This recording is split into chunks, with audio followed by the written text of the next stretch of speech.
100 News team. Let's go to John Hine, and let's, of course, get to Robin, which is very, very important. Let's go to Steve first in the Howard 100 Newsroom. Just some of the stories we're working on in the Howard 100 Newsroom. Is Riley Martin about to propel himself out of the Sirius orbit? Oh, I can't believe I didn't even get to speak about this today. What's this? Well, Riley's last show is tonight, I believe. No. This is where I think Riley's going to go blow up and scream about what a cheap fuck I am, and Tim is a piece of shit, and use the N-word. I think the meltdown's going to happen tonight. It's 7 o'clock on 101. Then I got to be there. It's on 101 at 7 o'clock, but... I may call in to stir the pot. Oh, please, it's going to be... We should all call in. Midnight Eastern. Midnight. Midnight? Midnight Eastern.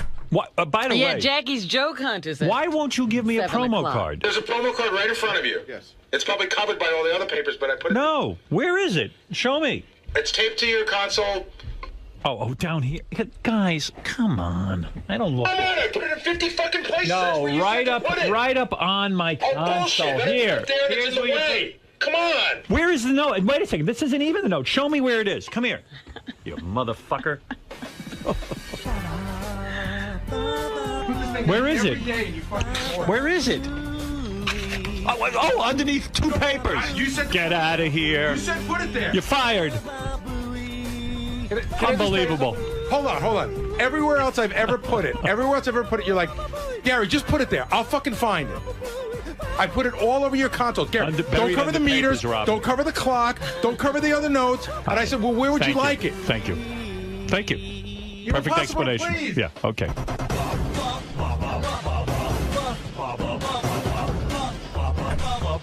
Sal's gonna get his ass kicked.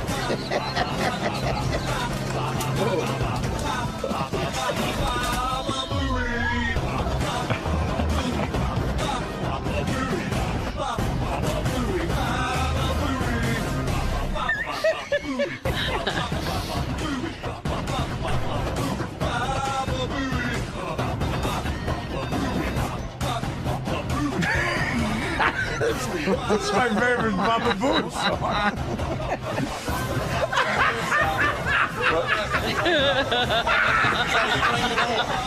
I like this one, too. This is a good one. You didn't know to do that.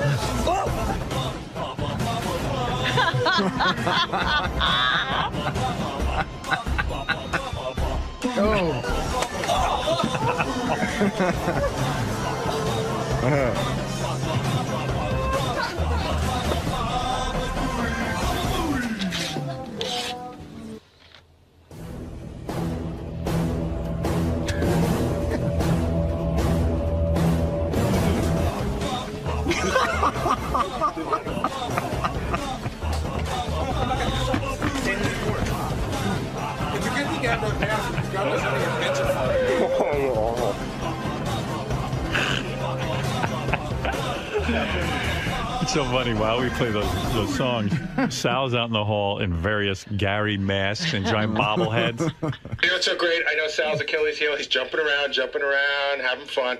And did you see the way he just walked away dejected? Yeah. I said, it's a good thing you have that fucking mask. None of your bits are funny. Then he just walks away all bummed out. That deflates him.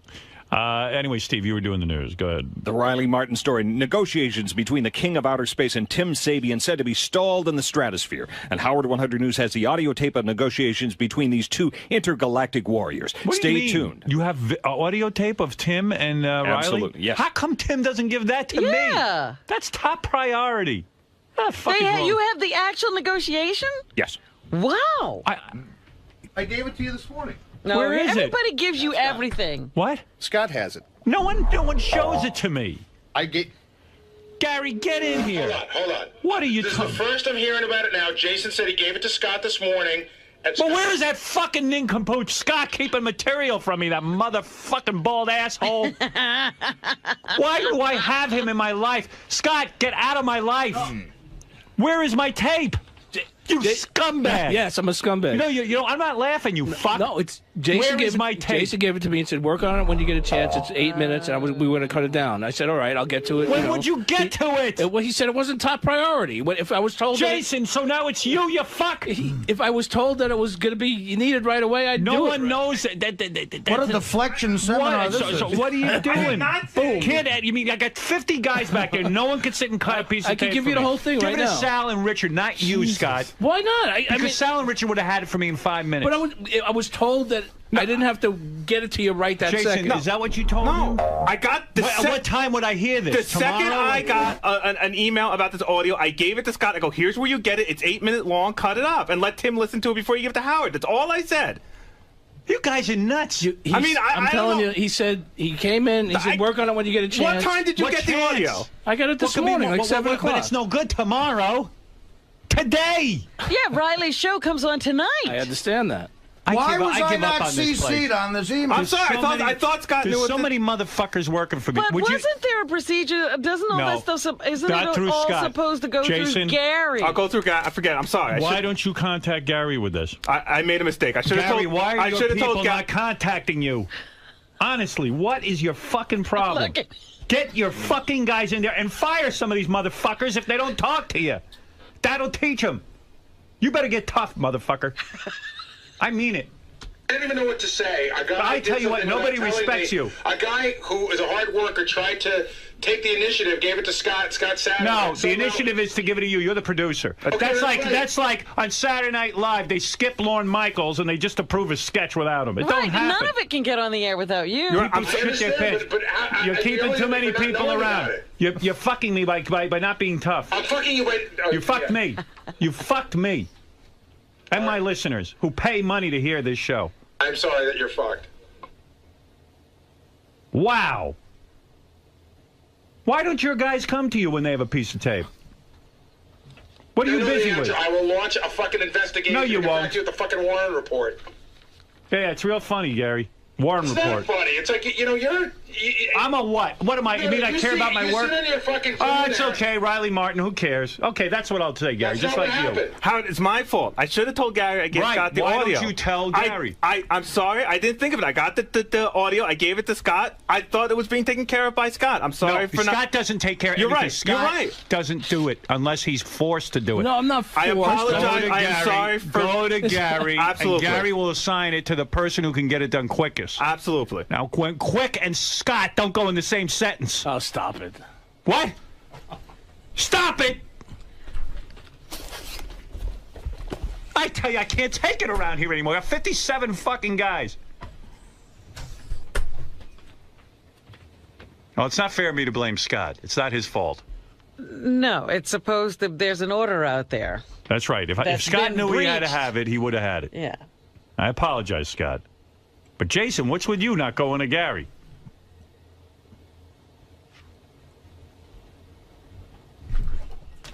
Where's Scott? Come here. I have an apology. I'm out of my mind from this. You see, I hate this. No, I understand. You're making my life miserable now. I gave it to the guy. Go to Gary. That's what I got the fucker here for. Okay, I'll give everything to Gary. Think I got him here for his looks? I gave Scott the audio at 7 a.m. this morning. I didn't know it was going to be a thing. But it's never going to come out of there if You're Scott right. doesn't know that. You're right. I'm sorry for trusting Scott. I'm sorry. I can't blame I'm sorry. Scott. Don't apologize Don't to me. trust I mean, Scott. you know, No, I'm apologizing to you. This is not your fault. I mean, I even had it on my computer. I was just trying to get to it through the morning. I'm not mad at you. It's just, it should have been done. We're all to blame. We're all you are not to blame. I said you're not to blame. Okay, fine. Accept it. Thank you.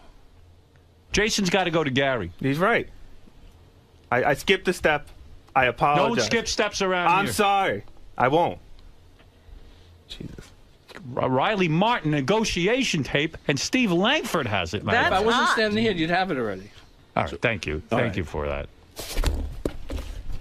I mean, come on. We got good material. We die for material like that. We'll play it at noon. I think you guys are dieting too much. Your brains are getting cooked. What do you think of that, John Hine? I mean, really, what do you think of this? I think Isn't that a major piece of tape? Of course, Riley Martin and Tim negotiating. negotiating. I think Jason tried to get it done and bypassed Gary for whatever reason to do it, and it didn't happen. But I can see why he'd be so frustrated. I am frustrated. Am I overreacting? I know I'm going to get 20 emails. You're a fucking scumbag. You yell at your staff. But what am I supposed to do? Robin, am I wrong? Well, unless unfortunately, it seems that if every once in a while you don't do that, what happened here happens more often because they forget the order. You've set up this system so that things reach you in a timely fashion, and Scott knows the priority of tapes and other work he has to do. But if they're going to jump the gun and just go and give Scott tape, he doesn't know what to do with it. And the only way that seems to stay on track is there's a little tweaking session like this. And, you know, if Gary comes to me and says, I got tape of Riley Martin negotiating with Tim, I know the audience is Gary gonna go, can't come to you. He doesn't even know it's there. Now, here it is, 10 o'clock, and I'm hearing about it for the first fucking time. From Steve Langford. Steve Langford, I'm hearing from. Even you should be yelling at him. Why didn't he tell you sooner? Why didn't he promote He that could earlier? promote the news all day. God damn. And that Gary boy, he sits back there.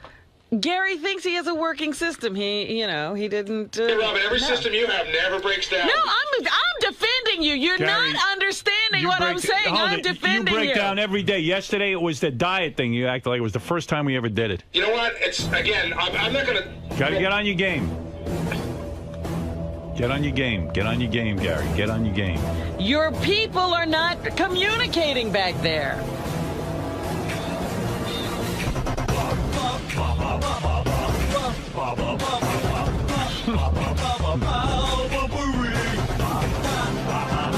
You should be screaming like that. Oh, my God. I'm watching Sal dancing.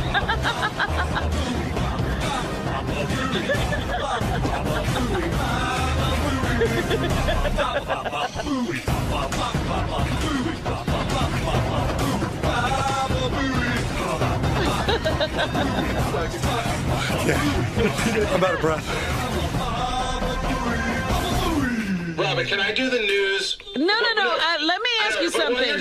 Can you yell at the people out there like Howard yells? No, he can't. That's what the problem is. Will and Jason, I can't yell at the people like that if he doesn't have a microphone. Give me a microphone and I'll yell at them. Good. Yell at him, Dave. You got a microphone right now. You got a microphone, yell. Let's hear it. Listen, you fucking assholes. Don't fucking make me look like shit. Right. That sounded real good. Sounds like you're real pissed. Yeah, you know what it is, though, too? It's my fault because, like, even with Gary, every day, you know, do what you want, laissez-faire, and everyone just takes advantage of my... I'm a nice guy. That's my problem. I am a nice guy.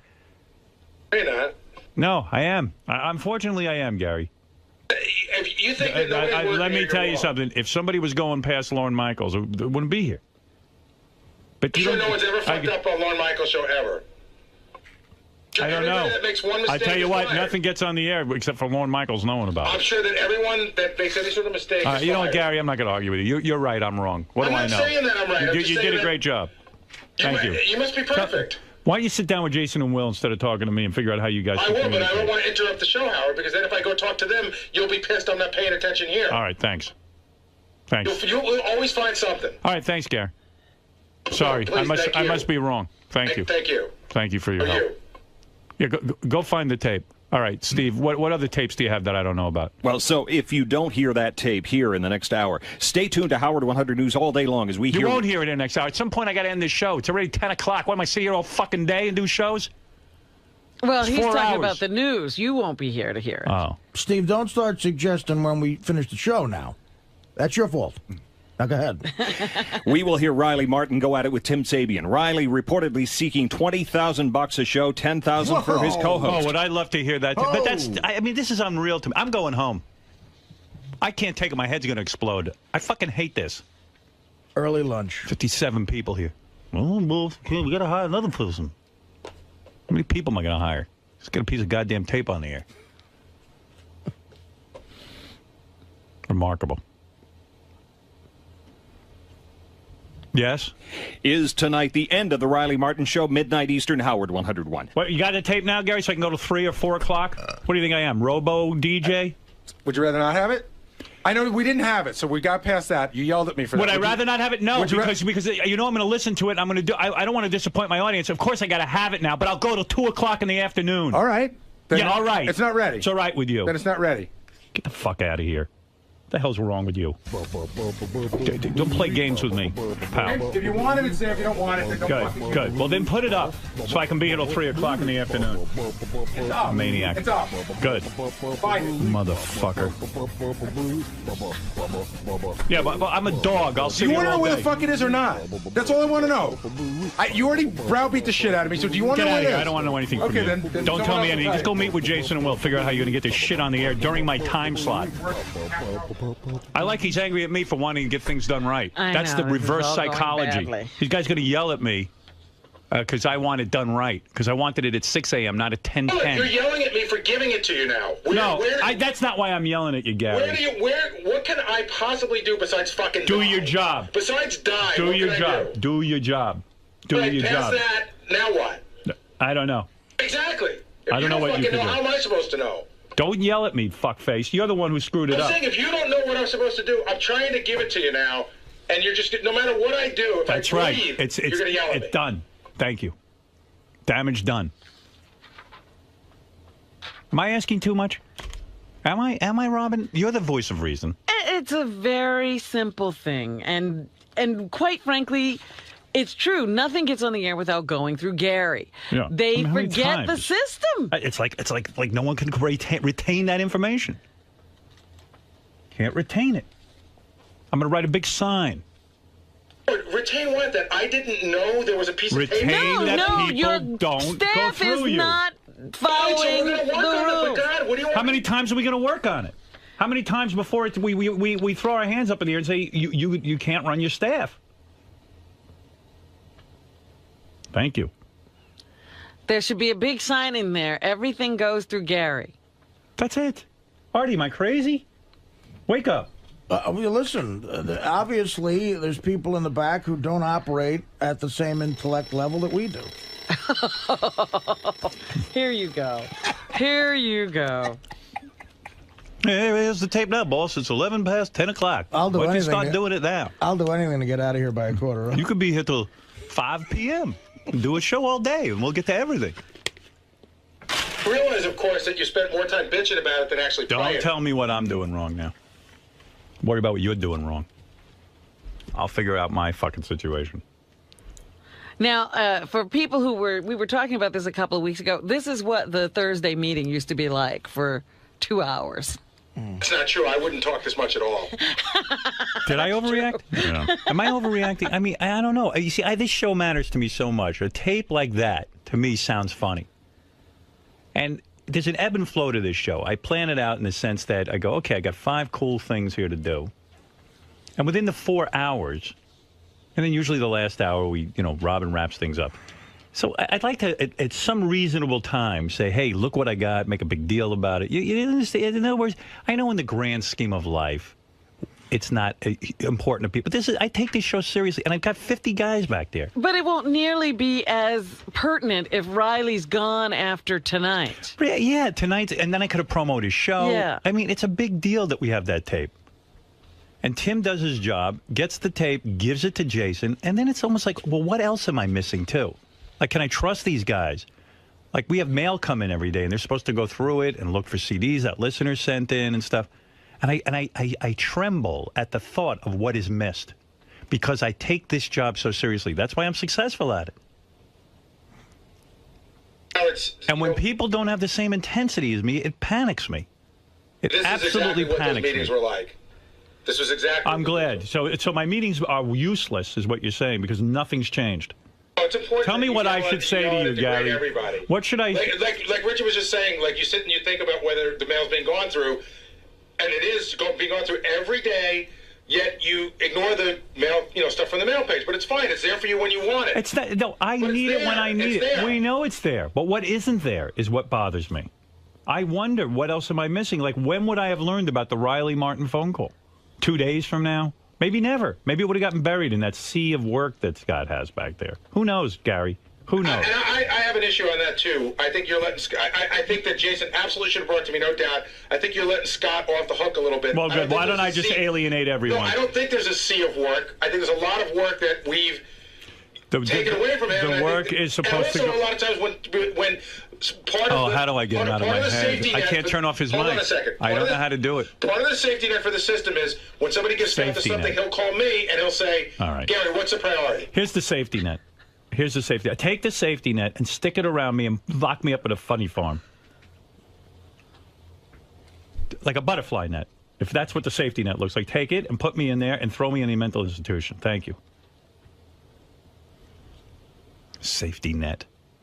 Just bring all this shit to Gary, and Gary knows about it, and he tells me. It's such a simple system. I don't know. How much more, how easy can it be? Because of all of these kinds of things, that's why the system of Bring Everything to Gary was created. Yeah. Unreal. I'm exhausted. I'm drained. I rely on Gary to run this.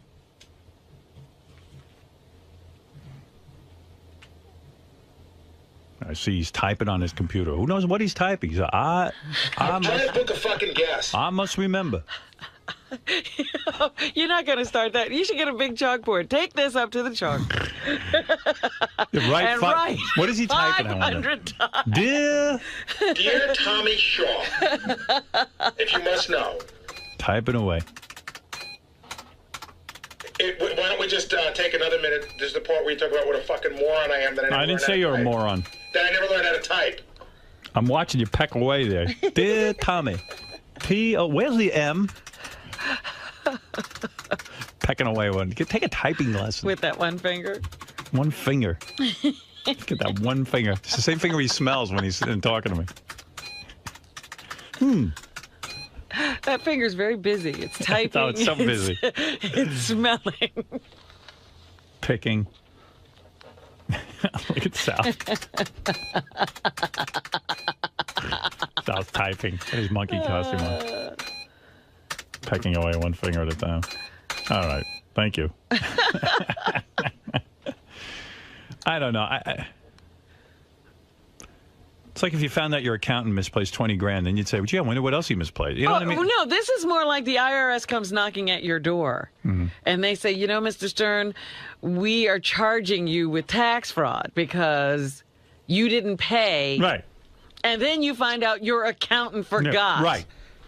Well, it's his fault. His fault, is it? I mean, I'm drained. And when he says you're letting Scott off the hook, that means he doesn't want to yell at Scott. Right. I believe I have no problem with that, Robin. Okay. It's not Scott's then yell fault. at Scott. It's not Scott's fault. But if Gary has an issue there, then he should take care of it. He shouldn't give it back to you. Yeah. Oh no, he wants me to go yell at Scott now. I'm not looking for you to yell at Scott. You know what? I'm not gonna fuck this. Good. That's the best thing you said today. Somehow it's my fault. I was in good shape today. Did the best I could. Can we do the Riley Martin tape in the news? That could be news. All right, whatever. You're in charge of that. I will work around it. All right. So tonight is Riley Martin's quote-unquote last show, unless there has been a change in the negotiations, Howard. Great, yeah. I think we may have a tape of some of the goings-on. I don't have it. You don't? No. I hope you're happy. I do have it, but I have to tell you where it is if you want. Tell Robin. Don't tell me. Robin? Yes. Robin, this is what you need to know. It's on Gary preview page, bottom right-hand corner in pink, and I listened to the first 4 minutes of it, and it was so good, and I wanted to get in so quickly. Get that fucking thing off me. And then I didn't listen to the last 4 minutes, but I wanted to get in it quickly, and I assumed that it was going to continue to be good. All right. It was so good. Fuck. On the Gary preview page 2 in the lower... I got it. Preview page 1, I'm sorry. I'm as quick as a whip. Hey, I wanted to pick up where we left off, and if we could kind of continue the conversation about going forward with you doing the show. And I know that you're at 5 million and I'm at 300, so there's a bit of a gap in. Yeah, well, hey Tim, come on, man. Let's don't get into the juxtaposition of jousting with one another. Start giving me a reasonable number frame based upon my import to you. And we can deal. Please don't carry me through this again. Okay. Well, look, it's no skin off your people's nose to do something decent. the max I can afford is $400 a show. Bullshit. That's bullshit. it. I'm telling you, that's max I can do. Bullshit. Well, then if you give, okay. Stern, who is my hero. Mine too. Makes $18,000 a minute. So. How do you know that? I can calculate things in my fucking head, fool. Be so kind. As to take $400 and roll it, like up in you do a money roll and stick it in your ass. Riley, do you realize that that's $6.66 a minute? That's a lot of money. Motherfucker, I can't even live in Jersey at $400 a week. I am not just a man. I am a phenomenon. A cornucopia, a dictionary, a time, space, knowledge, and revelation to the extent as to where the truck driver as well as the physicist can understand what I'm saying.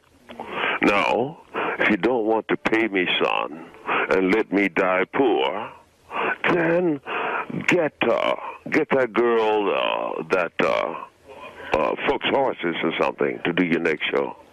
So you're saying then that you don't want to do the show anymore? I'm not going to do the show for chump change, no. Okay. Well, we're going to miss you, Riley. I'm going to miss you, too. All right, so if you have a change of heart, please feel free. No, I have no change of heart for no $400. Forget that. That's dead. Okay. If you have a change of heart, you call me. Okay. Tonight or tomorrow night is your last show, son. Okay. All right? I'll look forward to it, Riley. Okay, take care. All right. See you Bye. too. Bye. Riley's got a good idea. If that girl that fucks horses is available, Yeah, give her she 20 can have grand an a show. hour. I'll give her 20 grand a show. Remember that tape, The Chick Who Fucks Horses? Haven't played that in a while. I know. He remembers that. Yep. She's got an act. Well, we'll tune in tonight at midnight, Riley's final show, so he says. I don't believe it. I believe Riley will be back. Usually Riley needs a cooling off period. Right. He's that kind of negotiator. Well, what are the odds of Riley coming back? Artie, will Riley be back? Yes. I'll give it 8-5. All right. Fred? 70% chance says he'll be back. 70%? 70%. I would put it I up think to... he'll take a hiatus of maybe 3 weeks. I would put it up to 85. Ooh. I'd put it up to 90 in 3 weeks. Sounds about right. That's what I say. But I could be wrong. Once nobody starts, coming up for those stickers or whatever he designs anymore. Well, the whole point is if he can take it somewhere else for more money, he should. Hello, CNN.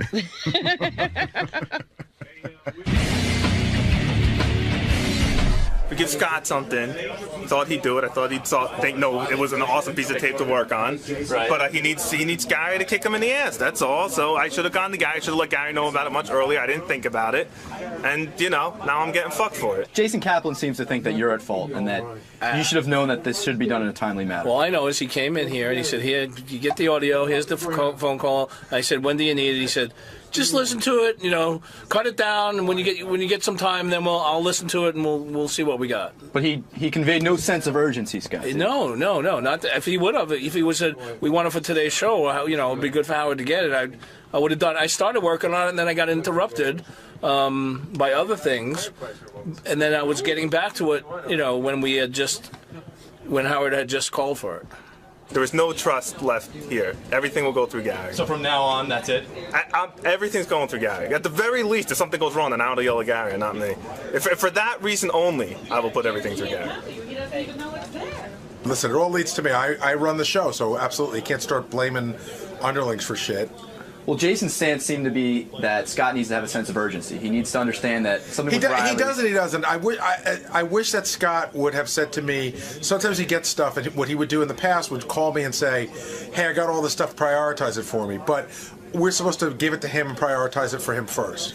Throwing out, the parameters of what people's jobs are. Right. Yeah, Scott probably should have looked at that and go, wow, this is pretty important. But I don't know what else Scott had on his plate. I don't know what else he was doing. Maybe he had something that was more important. But I wish he would have said to me, hey, Gary, Jason gave me this. Generally, he would say to me, hey, Gary, Jason gave me this Tim Riley call. And I would be like, oh, let me come in and listen to it. But he didn't, and then it falls right on your lap. Right. And then the entire, Howard's hammering on you. It turns into a whole, I need to start cracking the whip. This laissez-faire attitude doesn't work. Yeah, I mean, that's the part that bums me out because it's not a laissez-faire attitude. And then he went into that whole rap about how he doesn't know what else isn't getting done out here. And he's not out here. He doesn't see the operation. So when one thing goes wrong, to suggest that the whole operation's a shit operation, it bumps us out. Because it's not. So we do an unscripted, unrehearsed show, and considering that, I think we do a very good job. All of us. Howard, Robin, and the guys in the back office. Speaking of the guys in the back office, when all this is going down, Sal, as always, is just ready to hammer on you. He's ready to just kick you when you're down. At this point, are you just so used to it that it doesn't faze you, or is there still that little part of you that's like, fuck you, man? You know what? He's struggling because he's been writing bits and Howard hasn't been playing them and he hasn't been that funny. He hasn't really written a funny bit since December, so he's got to fall back on what made him famous. I guess it's like, when a one-hit wonder has to play that same stupid fucking song over and over again, that's what Sal does. So God bless him. At least he's got a hit song. I don't know what Vol's problem is. I went out, I told Scott to get that audio together, and he didn't do it. And Vol yells at me. What am I supposed to do? It's not like I'm a producer of a show for 20 years. I don't know what to do. I'm just a dumb, stupid monkey running around talking about Hall & Oates and John Mellencamp and doing stupid rapper shows. And I talk too much, too. So I don't know what Vol's problem is. I gotta go back to typing now. Take care. Goodbye. Dear Mary, please have my bananas ready for me when I get home. I'll say goodbye. I got work to do. All right, let me, Robin, thank you very much. Everybody, thank you. I'm sorry I had a meltdown on the air. I take the show I apologize to Gary, Will, and Jason for my outrageous behavior. I think it was justified. Oh, well, in that case... He takes his apology back. I don't like to make things personal, but I do when I have my meltdowns. I can't control them. I'm like Phil Ramone. I'm like Phil Ramone without the gun. I think more like Naomi Campbell. I'm more like Naomi Campbell. I just couldn't find my diamond-studded cell phone. I just care about the show, so please don't send me emails saying what a skunk I am. Too late. Too late? It's already started? It's already coming in? What did it say? They're basic. Read me it. I mean, there's some that are, like, complimentary and on your side, and then there's others that are not. Okay, here's a preview. Oh, no. I'm sick of it. I'm sick of me. Howard, you've been such a happy, contented, funny guy since coming over to Sirius, but since you got engaged, you turned back. Okay. I am under some stress. Starting to sound like a bitter old man. Howard is totally wrong. Mistakes happen. It's okay. He doesn't have to blame Gary and yell at him for every little thing that doesn't go right. He's right. He's right. Gary does a great job, and Howard should kiss his feet every day. All right. Howard, lay the fuck off of Gary. He has covered your seagull ass more times than you know. It's your fucking problem if your people don't know what to do with good tape.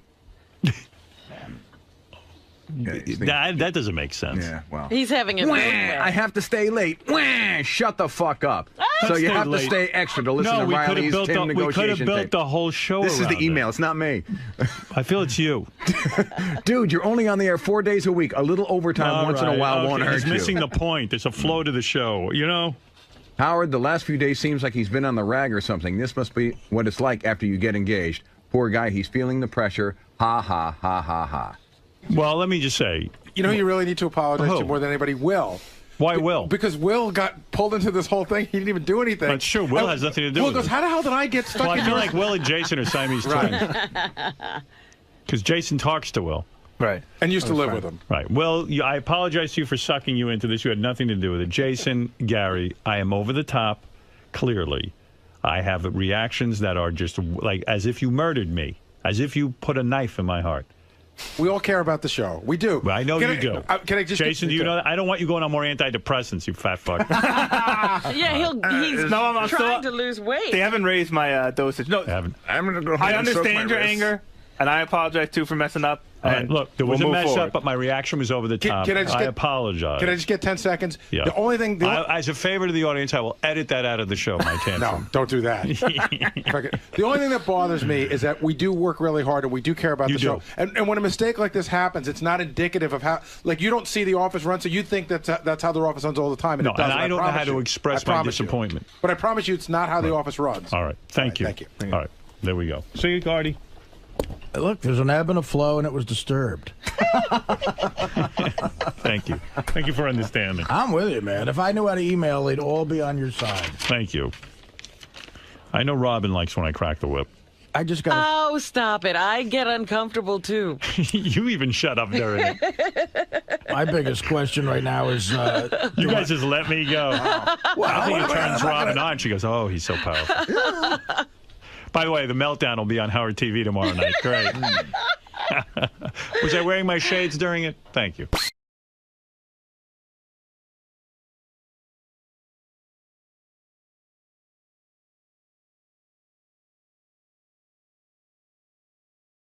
Personality, you dumbasses. Wow. Well, this is acting. Then what is that? Then wait a second. Then what is the real Eric? What is the real Eric? A nice, easy to get What? a nice, easy to get along with person. Oh. Then prove it. Reveal the real Eric. I I've want yet to meet see him. that. Yeah, me too. Yeah, we'd love to meet him. Eric's a shit cock. To myself. All I know is I get letters from the real Eric every day. He sounds like you're demented. Eric is dedicated. Pete didn't call me a motherfucker one time during this whole deal. That's A. And B, Howard, you did get Eric another job because Eric got a job on a TV show on FX called Legit. That came from you. Right. That's a brand new, and that came from you. So and Eric didn't want to tell us that. Right. Taking that role, except for that the time ain't right, and we got to readjust their schedule. Eric, so you lost a role that Eric that Medicated Pete took, and he got to make love to a woman in it. Oh, shit. Because Johnny did not tell me about this till an hour or two ago. Part about the killers. You had to be a killer. You told me... Would you have taken, Eric, would you have taken the role? Seriously.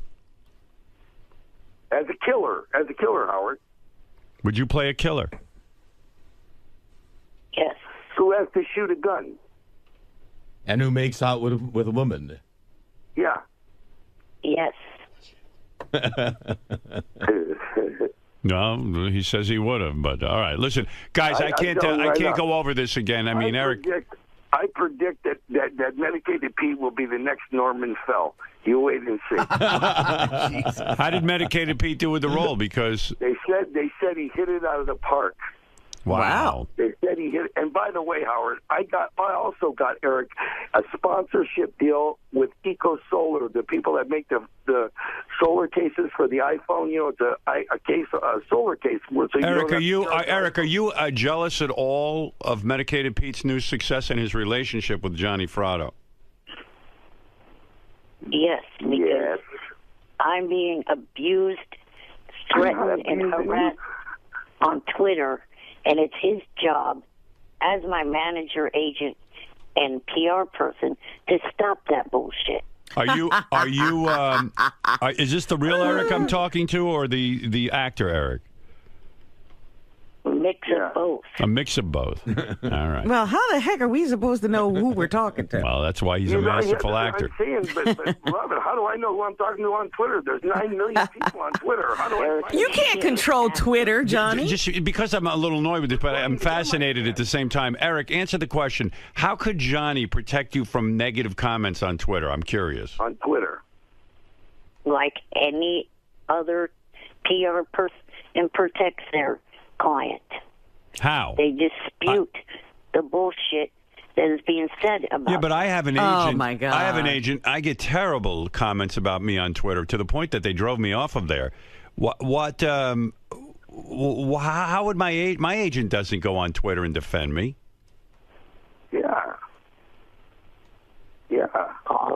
And Howard, he got a big sponsorship. He got a great sponsorship deal with the company. No, I heard that. I heard it already, John. I'm just trying to get to. All right, look, guys, I got to go. Congratulations to Medicated Pete and his acting role. Eric, sorry to hear you missed out on a role. You got to loosen up. Thanks. He did get a role though. Howard, he got FX. He got on FX from you. All right, Eric and Johnny, thank you, and I hope your relationship continues. All right, thanks, guys. And what about that, George? Tell the thing about it is this Donald Trump. Don't let him fuck it. There's more pussy for him. Let everybody be gay. Absolutely. It makes more girls look up everybody else. I told him that too. Right, Johnny. Johnny's very wise. Eric, you'd be smart to listen to Johnny. All right, thanks, guys. Johnny, what about the $1,000 bounty that the eco company wants? Oh, okay. I'm not going to listen to the endless plugs that these two. I mean. I guess that was Eric the businessman. Eric the businessman. Well, he's not an actor because... Hey, Johnny, what about the $1,000 thing that Eco said? Like I'm some sort of schlub. Bounty. Why don't all my sponsors just skip buying commercials and just go to and Eric? Go to Eric. Eric and Johnny directly. Funniest thing I saw on YouTube, and I it's so great. Although I don't even know how they got away with it. They did this stunt in some foreign country. I don't know where. They had an elevator rigged. The elevator would stop, it would go dark, and they'd have one person in there. You know, they had a camera in there. Yeah. They slid a little girl in a white, make her look like a ghost. They gave her that vampire makeup. Ooh. And the lights come back on, and the people turn around and they see this little girl, like a 5-year-old girl looking like a ghost, standing there. And the people freak out. Now, I'm surprised none of them... Wouldn't you? Oh, my God. I'd be so scared. I'm surprised no one had a heart attack during this stunt. Yeah, that's dangerous. Yeah. Then I saw another great one on YouTube. It was so dangerous. But that was the funniest. I mean, it's just amazing to watch people freak out over a ghost with them. I think they kept the ones of the people dying away for them. Yeah. You haven't seen this video. There have got to be people who died. Then the elevator goes black again, and they pull the little girl out, and they're like, oh, my God, and they think they're going crazy. Then the other one I saw recently was this guy's walking around in a park. I think it's in France or something. And he has this thing. He goes, excuse me, I have a gay meter. I just want to see if you're gay. He hits this is like a piece of wood with a buzzer on it. And he points it at people and he goes, oh, you are gay. You're very gay. And these guys get up and they beat the shit out of him. I mean, they go, we are not gay. That's funny. Oh, that's funny. Robin, this guy's insane. Because I got to see both of those. It's fantastic. And I don't even know what website I was on, but they just put in gay buzzers. In fact, I'm getting a gay buzzer for our... Hey, let's send Sal and Richard out with gay buzzers. Oh, no. They'll get killed. New Yorkers will just... In fact, I'll be here for that one. Let me show you something. I built a gay buzzer. I'll show you how it works. It looks like a TV remote. Here, look. I'll point it at George. First, I'll point it at me. You'll see. Okay. It just makes this sound that shows you I'm not gay. Here, wait. Let me see. It's not working. It makes a sound that says I'm not gay. All right, let me turn it on. There we go. You see? That's a not gay sound. That's not gay. Now watch what happens when I put it on. And it's silent with me? No, let me see when I put it on you what it does. It should put the gay sound. Okay, all right. You see? Try it on Benji. Try it on Benji? All right. But just hit me, don't hit George. Yeah, because they're pretty close together. I'll lean back. Lean back. You're straight. Right. Who else you want to try? I've always Try Richard. Try Richard. I bet you is gay. Get Richard in. Now, Well, with George, you must be very gay because there's gradations. And it was very loud. It was very loud. Yes, it was. Yeah. It'll be kind of muted for Richard. Richard, come in here. I want to point this at you. I'm not even going to tell you why. All right? Just stand there. Are you ready? Or you could stand by the mic. It's okay. It'll reach, I think. I think I know what this is going to be. Oh, listen to that. Oh, my God. The thing's smoking. I suspected that. There's smoke coming out of that machine. Hey, who can we? Hey, you know,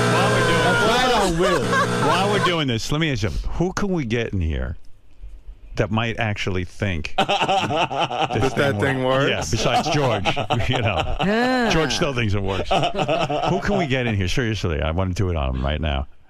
Like someone who would be like upset about it. Well, they're listening right now. They should be. Yeah, but maybe there's flattered. somebody around who isn't listening. Where's Ross? Yeah, Ross won't fall for it though. He won't? He actually, I think his IQ is above 89. Well, we don't have Bobo here. Although when we go to a club, I'm not sure.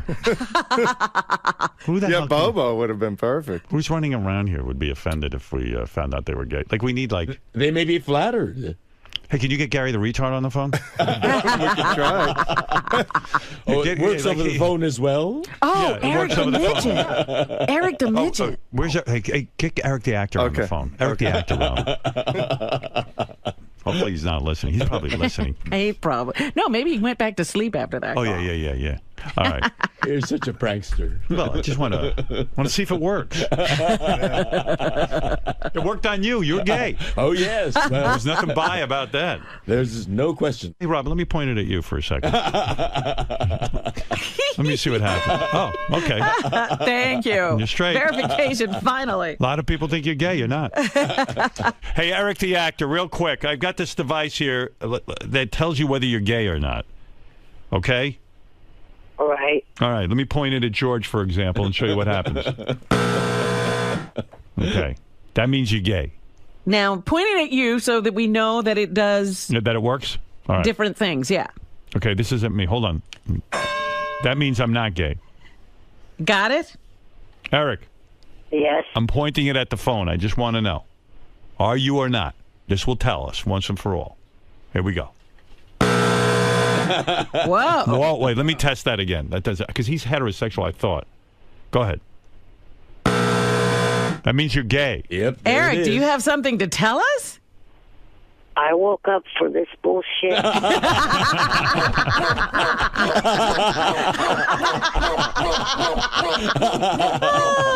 Is there a man in the room with you? No, don't fuck. Because I'm telling you, it's going off like crazy. Eric, this thing is going off. Look at it, it's stuck. All right. Stop it for a second here. I'll turn it off. That's what I'm just trying to figure. I said, who's the most heterosexual guy I can call? I thought it was you, and then this is saying you're gay. And it's not wrong. It seems to work. Let me test it again. George, I'm pointing it at you. Yes. There it goes. All right. Point it at Benji. Point it at Fred. Point it at me.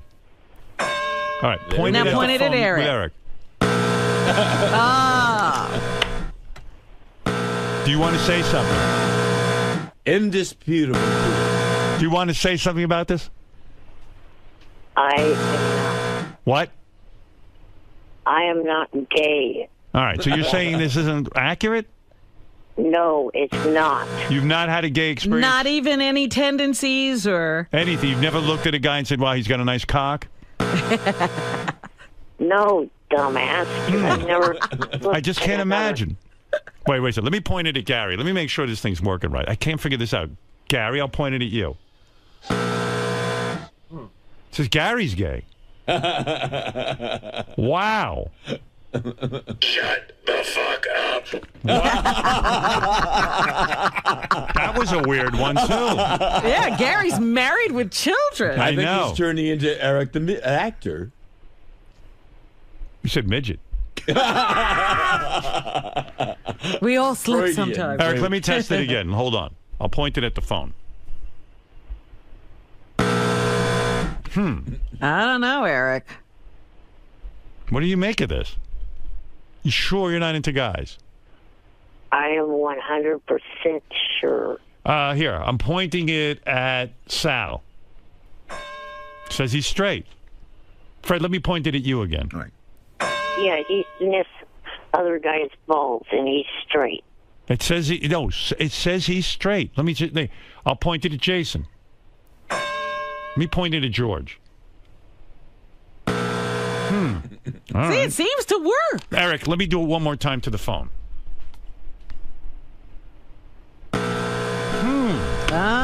Says you're more gay than ever. Not even a little bit straight. Yeah. I can't even turn it off when it goes More, to Eric. more gay than George Takei. There it is. That's the proof. What do you make of it? Eric, surely there's something you want to say. That you're a dumb fuck. I'm not gay. All right, let me test it again. One last time, because I know Eric isn't. This can't be right. Let me try it again. Well, what's wrong with it? He's speechless. It seems to... let me point it at George. There it is. That's correct. I'm pointing it at Benji. Pointing it at Fred. That's correct. Pointing at Robin. Correct. I'm pointing at you. Pointing All right, at me. That's correct. All right, pointed at Eric. It's right all these times. There we are.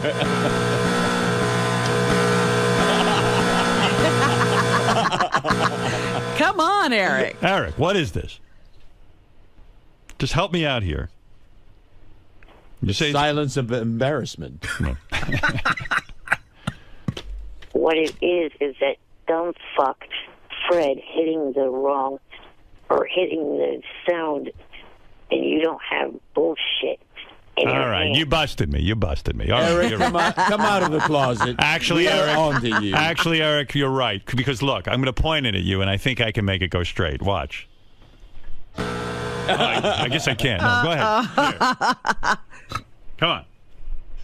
There, you're straight. It turns out you are. The thing was broken. I don't want him being upset. He put you back in the closet. All right. You must have been sitting... You're straight. You might have been sitting in a gay chair made by a gay guy, and he probably touched it. That's probably what happened. We think you're straight.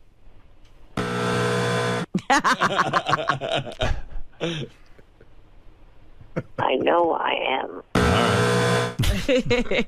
All right. We're just busting your balls. Yeah.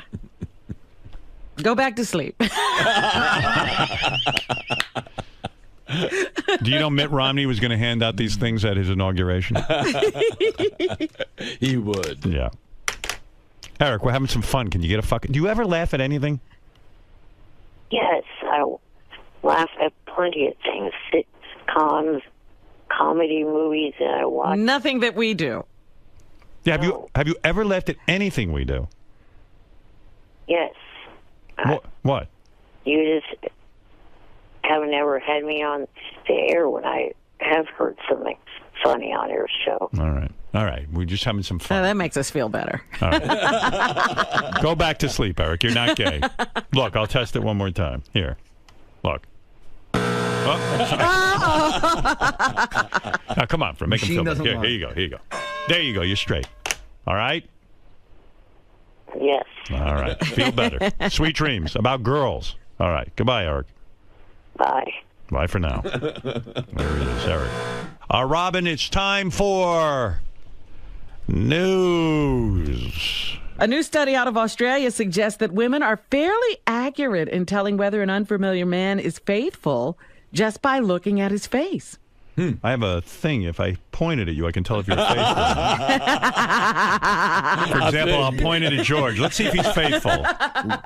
There we go. Hold on a second. I lost that page. No. Oh, please. Don't ruin the illusion. Radio is an illusion. Theater of the mind. I see if I pointed at George to see if he's faithful. And what's the sound? It's not working, huh? Yep, you're unfaithful. You cheated. That means unfaithful? Unfaithful, yeah. You're unfaithful. It doesn't work then. It's broken. No, I'm telling you. Never look. I'll point it at Fred. Unbelievable. Let me point it at Fred. Unreliable. Look. Faithful. Let me point it at Robin.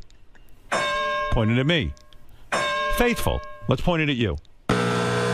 Unfaithful. Now, how could that be? Didn't you cheat on bread? Because I know the facts. Didn't you cheat on bread? Did you cheat on bread? The machine is wrong. Did you cheat on bread? I did not. You did early on. Well. How far back does that go? How far back? Forever. Forever? Yeah. Well, there was a point where I Let me point it at you again. All. There's a point where I wasn't cheating at all. Like the machine doesn't know that. No, when I was a kid, I wasn't having sex at all. I'm going to point it at you. See if you're a cheater. No, if you're not having sex, I'll point it at Fred, and I'll point it at you. What point in my life is that recorded? Your whole life, whether you're a cheater or not. Here, I'll point it at Eric the actor. Then I know it lies when... Here, I'm pointing it at Eric the actor. See? Now I'm pointing at you. You cheat. I have cheated. Yeah, there you go. The past. So it worked. Well, it long caught you. ago. It caught you. Researchers found that women make the judgment on how masculine looking the man is. Attractiveness was not a factor in women making the link. However, men don't seem to have the same ability when determining faithfulness among women. Well, George, according to this, is gay and unfaithful. The study involved 34 men and 34 women who were shown photographs of adult faces and asked to rate them for faithfulness. The study appears in the journal Biology Letters. So there you go. Women can just look at you and tell if you're going to be faithful. George, I don't know. It did pick up that you cheated. I've been faithful to women who I have been friendly with. Yeah, because you weren't going to cheat on a woman with another woman. That's right. Well, it did catch you. Mr. Takei. Yes, sir. May I ask you about that gay buzzer contraption that was going on today? I don't believe it. You don't. It's a fake. It's completely invalid. It's a fake because when it said, when it was testing me for being gay, I believed it. That's true. However, when it said that I was cheating on Brad, I knew it was a fraud. That's impossible. Absolutely impossible. And when he told me it goes back decades, well, yeah, decades. Then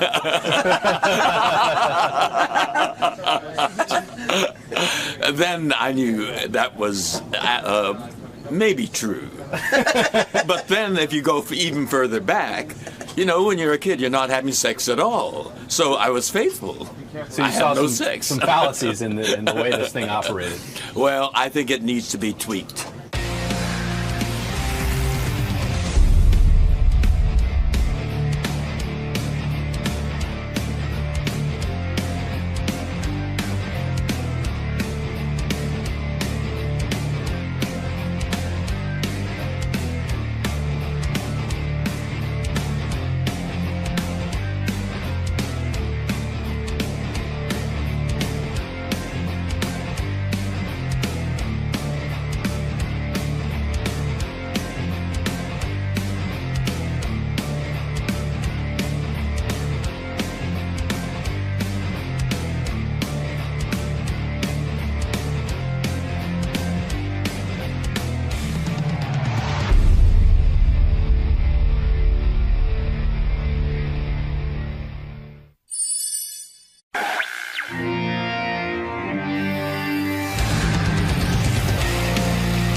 Mr. Munn. Yes, sir.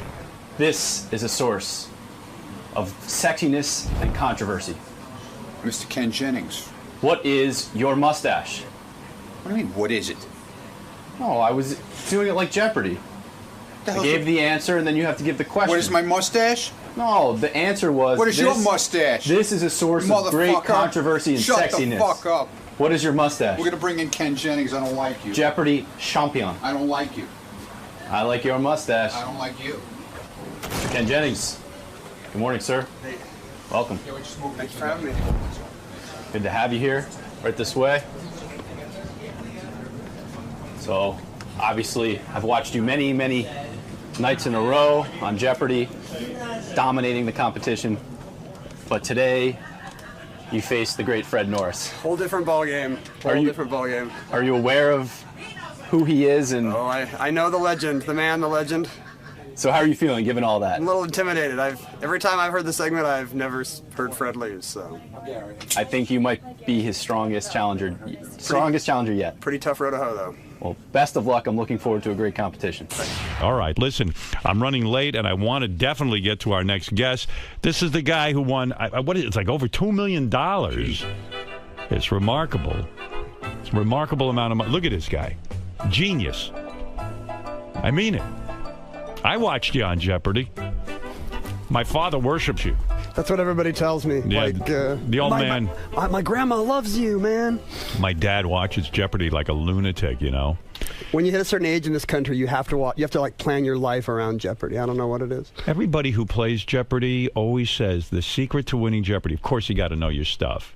And it's not so much, the knowledge, but also knowing how to work the buzzer. Right? Buzzer's huge. And you watch the show at home and you see people flailing away on this thing like idiots. And you're like, what is wrong with you? But it's tough. Because Gary described to me, because he's done the Celebrity Jeopardy. Right.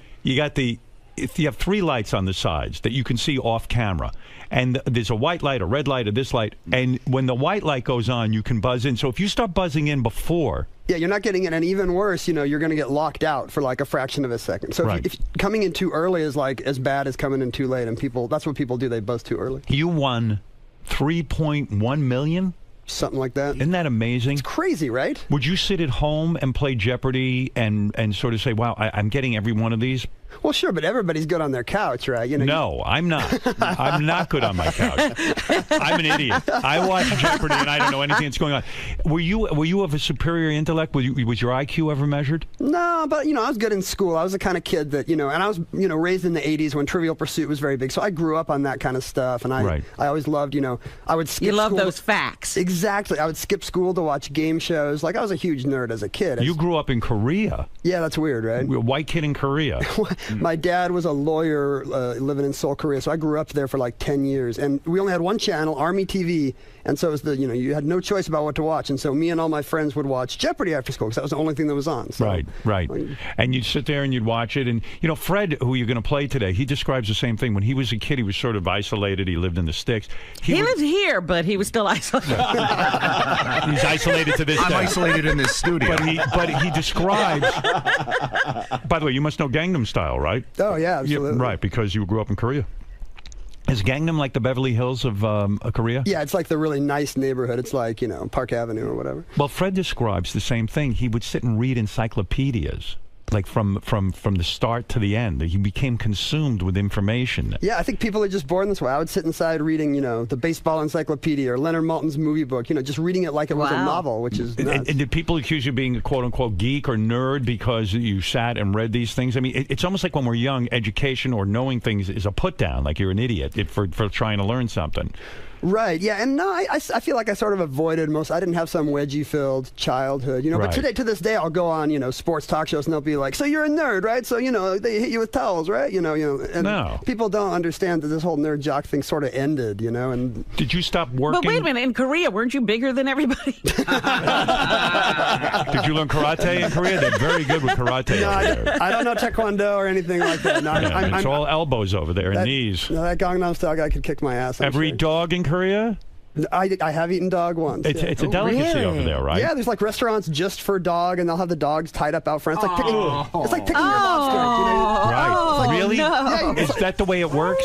I don't think you go to the tank and pick your dog, but they do have the dogs tied up out front, and that's going to be a poaching dog place. Wow. Did that freak you out as a kid, or is it just so normal? It's just there? normal. You're a kid. This is what they do. You didn't get sad when you saw the dogs and go, "Oh my God, that's such a beautiful little pet," or something. They're sort of ugly little hairless-looking dogs. I see. That's what you eat. And how does it taste? Is it like chicken? No, it's really not good. Like, even if you didn't know what it was, you wouldn't be into it. Why are they so into that? I guess because they don't have a lot of food over there or something. I don't know. It's just a tradition, Like it's different cultures. Somebody decided to eat dog, and so they still eat dog. Do they Parmesan it? Or what do you do with dog? Fricassee? Put some peanut butter and jelly on it. It's like a soup. I don't know why that would be the way to eat dog, but it's a soup. Do they have pets over in Korea? Oh, yeah. There's, in addition to the dog, that kind of dog you eat, there's dogs that it's very popular right now. It's sort of a status symbol to have a dog for as a pet. As a pet. Yes. Not to eat it. Right. Unless you get carried away. Sort of like George Clooney with his pot-bellied pig, I'm not going to eat this one. Yeah, the other one, yes.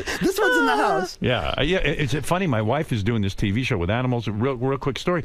And she went to this place where they keep pigs as pets, and they love their pigs, but they still eat bacon too. Right. It's really, it's very weird, isn't it? You make an exception. My daughter's pretty much turning into a vegetarian, but she will eat bacon. That's she won't cut out bacon. So when you make $3.1 million on Jeopardy, do you quit working? A traditional job? Do you say, "Hey, I've got enough money. I don't need to work anymore"? Well, I got an offer to write a book, And that's what I'd always wanted to do. I was like an English major in school who figured, I'll never make a living at this. I better learn how to write computer programs too. So I got into computers. Right. And I sucked at it. I didn't like it. And so when somebody offered me a book, I was like, wow, maybe there is a career in this. And like 8 years later, I'm still doing it. Wow, it's unbelievable. That's wonderful. So you've been able to not have a traditional job because of Jeopardy. Yeah. And these game shows. It's really remarkable. It's weird. Why did you not win Jeopardy? There was a Tournament of Champions. You came in second. I did. Were you shocked? I mean, because you were the longest running winner, I think. I was, but there's a ton of guys who are really good. I came on right when they had changed the rule. They used to, after 5 days, they would give you a car and kick you off, right? Right, which was stupid. Right, they should have let these guys play. I know I got reinvigorated with Jeopardy when you were on because it was like, wow, I heard about this guy who kept winning week after week. It was a You had to watch the streak, Yeah, right. Right, I'm sure most people were rooting against me, but, it's the same thing. People are watching. Yeah. So there are a ton of guys that are just as good, and one of these guys came back, and it was just the buzzer. He was faster than me. He was better at the buzzer. And he knew his stuff, for sure. How long was your run on Jeopardy? It's like 75 games, so it was almost 6 months of Jeopardy time. Is Trebek removed from the game, or does he sort of hang? He doesn't hang with you. It's sort of he comes on set, does the game, and then he leaves. Right. He's not allowed to, because of all the scandals in the 50s. It's like still a felony in this country to rig a game show. So you're not allowed to hang out with anybody who knows the answers, and that includes Trebek. I see even on America's Got Talent, which isn't a game show. I'm not. I can go over and say hello or something like that, but there's very little fraternization between the judges and the talent. Like, they discourage it. They tell you not to. Yeah, I remember one time they took me back to change my tie at a mirror. The tie was, moireing on camera or whatever. So I go back to change my tie, and they take me to the same mirror that Trebek uses. Right. And people freak out. He can't be back there. It's like a Trebek's not even there. It's like a lockdown. Alarms are going off. And you might talk to Trebek's image that was just in the mirror. The mirror will talk. Let me get this straight. So, were you one of these guys that had high SATs? Yeah, I was always the kid who could test really well, so I could get away with studying a little less. Where'd you go to college? I went to University of Washington, and then I went to BYU. Oh, U of Washington is a good school. It's a decent school. Right, and then Brigham Young. Brigham Young? You did your master's? Yes. I didn't. I just have a bachelor's. Oh, bachelor's. And so you. Why'd you go to Brigham Young? I'm actually Mormon. I had friends there. Oh, is that right? I didn't know that. It's true. Did you wear magic underwear on Jeopardy? That's your secret. That was it. I just broke your secret. Now everybody's going to do it. What is that whole magic underwear thing? Is there such a thing as magic underwear? What is that? It's not magic. It's like it's Mormons. Devout Mormons do wear sort of ceremonial ritual clothing under their clothes, but it's just like it's just like a Jewish guy wearing a yarmulke. It's just a reminder of who you are. Yeah. Do you do that? Yeah. Oh, you're devout. Okay. All right. Good. Just checking. Okay. I'm thinking of becoming devout something or other. And what will you wear? I need some magic. I don't give a shit what I wear. I'm just happy to be anywhere. So, this is a great success story because the game show made you a millionaire. And do you invest this money now that you have you don't have 3.1, you have to pay taxes and all that. But do you invest this money, and has it grown? I would imagine maybe you're some sort of genius investor, too. Where else does your genius come out? No, I haven't written some business. All this money was before the economy crashed, so I don't think I have it all anymore. But yeah, it's pretty boringly invested for, the kids' college and retirement and stuff like that. Right. It's not like I lost it all on that one-handed blackjack or strippers. But I bet a lot of people think you're like this way richer than you really are. Yeah, it's not like, screw you money, I can't go live on an island somewhere. I don't think Fred stands a chance against you. Well, every time I listen to this segment, Fred wins handily, so I'm pretty nervous. But he ain't playing you. You're a whole different deal. And you even say you're not a genius. You weren't you weren't valedictorian of your school. No. But it was just this sort of trivia knowledge that you were. But I think you go beyond trivia because. You're doing like geography that's a little more intense. You're doing history that's a little more intense than just sort of general trivia. It seems you're way more educated and way more aware than the average trivia guy. Well, the thing about it, when you're this kind of person, it's your knowledge might be a mile wide, but it's like an inch deep. You know a little bit about a lot of things, but it's really a little bit. And the other thing about Jeopardy is you're only buzzing in on what you know. You're not demanded to answer questions you don't know. That's right. Is that exactly true? Because I would think in order to buzz in, you've got to sort of think you got to think so fast that you kind of think you have an idea of the answer, and sometimes you come up with the answer after you buzz in. Does that make sense to you at all? No, because the question has to be completed before you can buzz.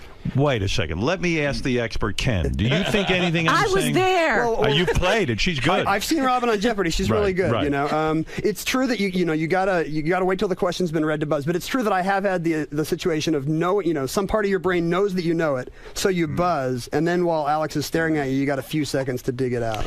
The rap on Jeopardy is that if you're a woman, they'll put you through faster as a contestant than as a man. They want to encourage women to be on Jeopardy. Do you think there's truth to that? I absolutely do. When I got the call to be on the show like a year after I tried out, and I was playing against women, some of whom had tried out like a few weeks ago. Right. Yeah, they tried out yesterday. Because why? They feel it's They just important to pulled have the a left side balance. up a They want a balance. Yeah, they want a woman on each show, and I think they don't have as many trying out as they would like. Now that the tryouts are online, I bet they're getting a lot more and better women contestants. Are you able to go back on Jeopardy at all, or are you considered retired because you had your run? What are the rules? It's sort of one to a customer. I guess I could like wear a disguise, handlebar mustache. Or Why not? You could. Do an accent. Sex change. I went on a year ago to play the IBM supercomputer, but except for special stuff like that, yeah, I'm sort of out of work as a Jeopardy guy. You got beaten by the computer. The computer kicked my ass. Well, yeah, I mean, come on. A computer's going to, that thing is so programmed, but it's Fred is like a computer. Fred, do you think you have a chance in any of this at all? Not a snowball's chance in hell. All right. Well, let's try it. What do you say? I'm going to give it a shot. And what the hell, for $5,000? Why not? If you'll probably win the $5,000. It's not Jeopardy money. Just write him the check down. Right. Well, put Fred in the isolation booth. We'll let Ken answer the questions first. For $5,000, Ken is saying I should only have to answer one question. No, I came up with it. It's like Linda Evangelista. I don't get out of bed for less than $10,000, Trebek. I've got 7 questions. Okay. All right. I assure you, Fred has not seen them because we know the rules. You can't, you can't tell. And these questions were decided upon by my staff and me. General knowledge questions. So it's different than Jeopardy when Fred's money. Right. I will. You have to answer all the questions. Right. If you pass, fine, and then if you want, it's based on time and all of the. I don't even remember how to play it, quite frankly. It's fast and loose. You're just like Trebek. Yeah. Who's keeping time and where is the time? Time is over there. Time is over there. Oh, I have to see it over there. And he's got to move. Oh, he's got to move over there. All right, go ahead. Ken, do me a favor. Ken Jennings, everyone. The book is Because I Said So. It's available now. And for a list of Ken's book signings, go to ken-jennings.com. And Ken, what is the book? I mean, it's a book of trivia? It's sort of a trivia book. I got kids now, and it sort of debunks all the things that parents tell their kids without knowing if they're true. Like, don't go swimming right after you eat, or if you swallow your gum, it'll stay in your colon for 7 years, or, Right. Which of these things are actually true? So. And you wrote it yourself? I did, yeah. Wow, well, it's my congratulations. It's my 4th book. Do these books sell well? They do okay. My last 2 were bestsellers. Wow, awesome. Yeah. I actually read some of the book. I liked it a lot. It's got a truth meter in it, so it says like, you know how your mother always told you the crust is better than the rest of the bread? Right. That's mostly false. Oh, wow. So there's a lot of that in the book, and he's got a little. I believe that. He's got a little we meter. all believe these things. Yeah, right. There's a little meter at the end. It's either false, true, mostly false, mostly true. So it was really good. Yeah. You got a nice life, huh? Where you living now? Seattle. And you got kids? I got 2 kids, 10-year-old, 6-year-old. Marriage going all right? Yeah, just regular suburban dad, I guess. Getting laid? Your wife or good? She give up on that? No, that's how marriage works. It's still happening. It's one of the perks. Good for you. Isn't that great? And look who's here, George Takei. You get to meet him. Huge fan. Are you a Star Trek fan? Absolutely.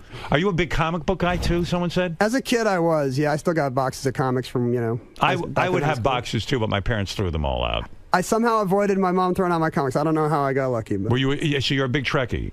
Oh, yeah. If I was to ask you a trivia question about Star Trek, you'd probably get that right, too. I'd give it a shot. It's a lot of pressure. Oh, I'm sure he would know some things. Ask him a question, George. Ask him one of the questions you get asked all the time at a Star Trek convention. Let's see if Ken knows it. Okay, what's my favorite episode? Who the hell would know that? Maybe the one where you got the sword, the naked time? Right. Hey. Very good. He got it right. That's an easy one. That's an easy one. What's George's favorite sex act? I bet you don't know that. I do. Howard knows that. It took place in the Rambles in the 70s. All right. All right. You're wrong. It didn't? Where did it take place? In bed at home. Oh, with Brad. Oh, that's right. Well, you have to say that. You're a smart man. All right. Listen, Ken. So I'm going to you have a minute on the clock. If you want to pass, I can go back at the end. Try not to pass because I forget which ones we passed And on. time is a factor. Time is a factor. Okay. You'll probably win this anyway. Okay, so let's start. Who was the first United States president to die in office? William Henry Harrison. What is the second most abundant element on Earth and the principal ingredient of glass? Silicon. Which NFL team has won the most Super Bowls? The Cowboys. Which Canadian province is largest in population? Ontario. Sauerkraut is made from what Cabbage. vegetable? Who was known as the Clown Prince of the Harlem Globetrotters for 20? Meadowlark Lemon. On the TV series The $6 Million Man, who did Steve Austin report to? Oh, I have no idea. Do you want to Pass. stop? You want to Stop. stop the clock? Okay, Yeah. all right. 36. You are awesome. Fuck. Yeah. Whoa. I screwed up the $6 million man question. It was, first of all, I'll give you the answer. First of all, you did it in 36 seconds, which is very, very good. And your score is? Your score is you only got one. Well, you got two wrong. One you didn't know the answer to. The Pittsburgh Steelers are the NFL Have team. more Super Bowls. Have the most Super Bowls. I doubt Fred knows that anyway. We'll see. I don't know. He's a football fan. On the TV series The $6 Million Man, who did Steve Austin report to? Oscar Goldman. Oscar, of course. Oscar Goldman. Howard would have gotten that one. You know what? I wouldn't. I don't. You don't remember that? I can't think fast like that. I get very nervous. Did you get nervous doing this? The Jeopardy's a good cure for stage fright. After that, everything's less pressure than Jeopardy. First time you did Jeopardy, though, you must have been man. like Deer out in of the your mind. headlights, yeah. Yeah, I can imagine. Wow. All right, let's see how Fred does. You only got two wrong. These are tough questions. So We'll see. I mean, you really rattled them off. You have to be impressed with that, right? Those were Right. tough questions. I won't tell Fred how you did. I'm going to keep it a secret from you. Already. How Ken did. Let's just say good luck. He probably got 7 out of 7. Don't telegraph. I'm predicting what he got. I'm predicting him in ahead of time. 7 out of 7, around 30 seconds. All right. That's my prediction. All right. I'll tell you who's rooting for you, Fred. The dogs of Korea. They've had it with Ken. All right, here we go. You got it. Here we go. You know the game. 60 seconds on the Let's do clock. it. You can pass and this kind of thing. Pass. Okay. You pass? You already I pass. I forfeit. All right, here we go. This is for $5,000 for Ken. You, Fred, can't I win a get dime. nothing, Ken. You get I've been the winner of this thing for 7 years straight. I get nothing. I tell you what, if Fred wins, can he touch your magic underwear at least? So he has some good luck? Yes. Now, it's a $5,000 prize to Ken. Yes. So if you throw this, I suppose you could meet up with him later and split the winnings. But here we go. Or I'll meet him in the elevator and beat him up. Here we go. In the rambles. In the rambles.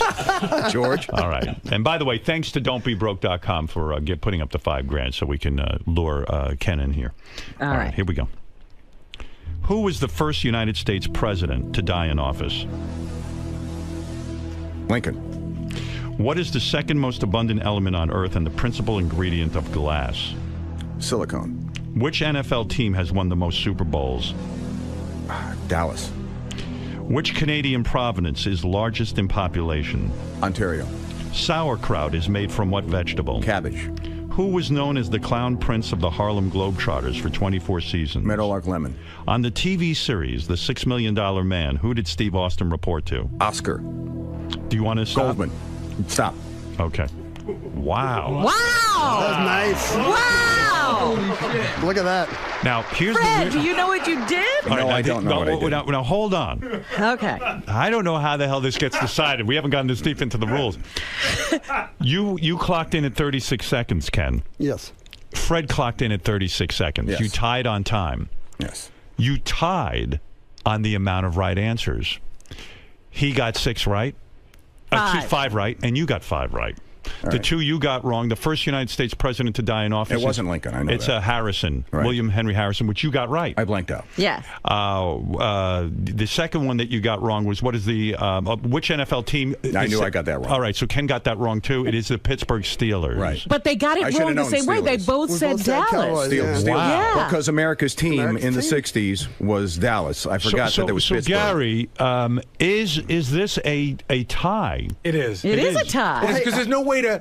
It's Give about Ken the the time. money, Jesus. Well, how about this? Fred said silicone instead of silicon. I mean, I know it's Howard Stern, but come on. Well, come on. Look, wait a minute. We go to George Takei. on that. Judge George Takei. How do you say silicone? I call bullshit on that. I'm ready to give you the money. Fuck you. We have to do a tiebreaker. Can I be really honest? Yeah. Wait a minute. I want to know how George says silicone. Go ahead. How about a cock off? Oh no! Both take it out. Who has the most beautiful cock magic between you? underwear. George will judge your penis. Yeah, go ahead. Forget it. No, tell me, what is the rule here? There's no rule. There's no rule. There's no ruling. The rule had always been that in a say the tie, guest the wins. time would matter. Yeah, I think. But they both tied on time. I never imagined this, but I actually think that we need to go to a sports clock with hundreds of seconds, which has never happened before. How about a dog eating contest?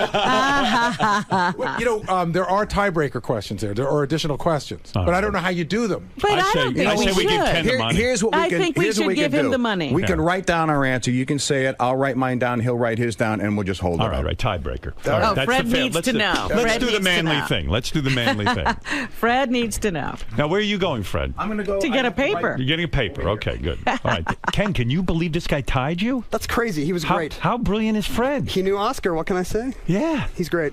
Wow. Why is Fred not on Jeopardy? That's what I want to know. Fred, go over there. We've always said that. Unless because we don't want. He won't take the test. I'm not gonna. We don't want you to cheat. Why don't you go on Jeopardy? Because Fred? they haven't asked me.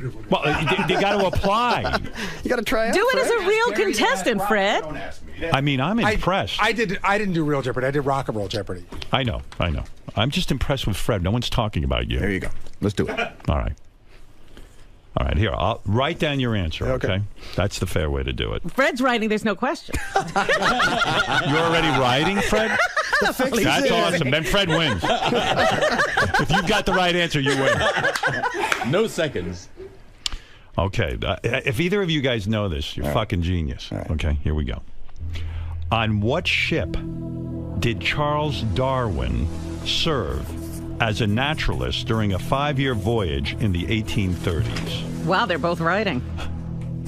We're done, I think. Hold on, let's see. I like this answer too. Fred, hold up your answer first. What does it say? HMS Beagle. What does yours say, Ken? Also the Beagle. The Beagle, wow. Wow. Lord. What the fuck is All right, how far are we going to go with this, Howard? How long are you guys on the air? Ken, what did I do wrong in school that I don't know any of these answers? I mean, what went wrong? Fred, you're impressive. HMS Beagle.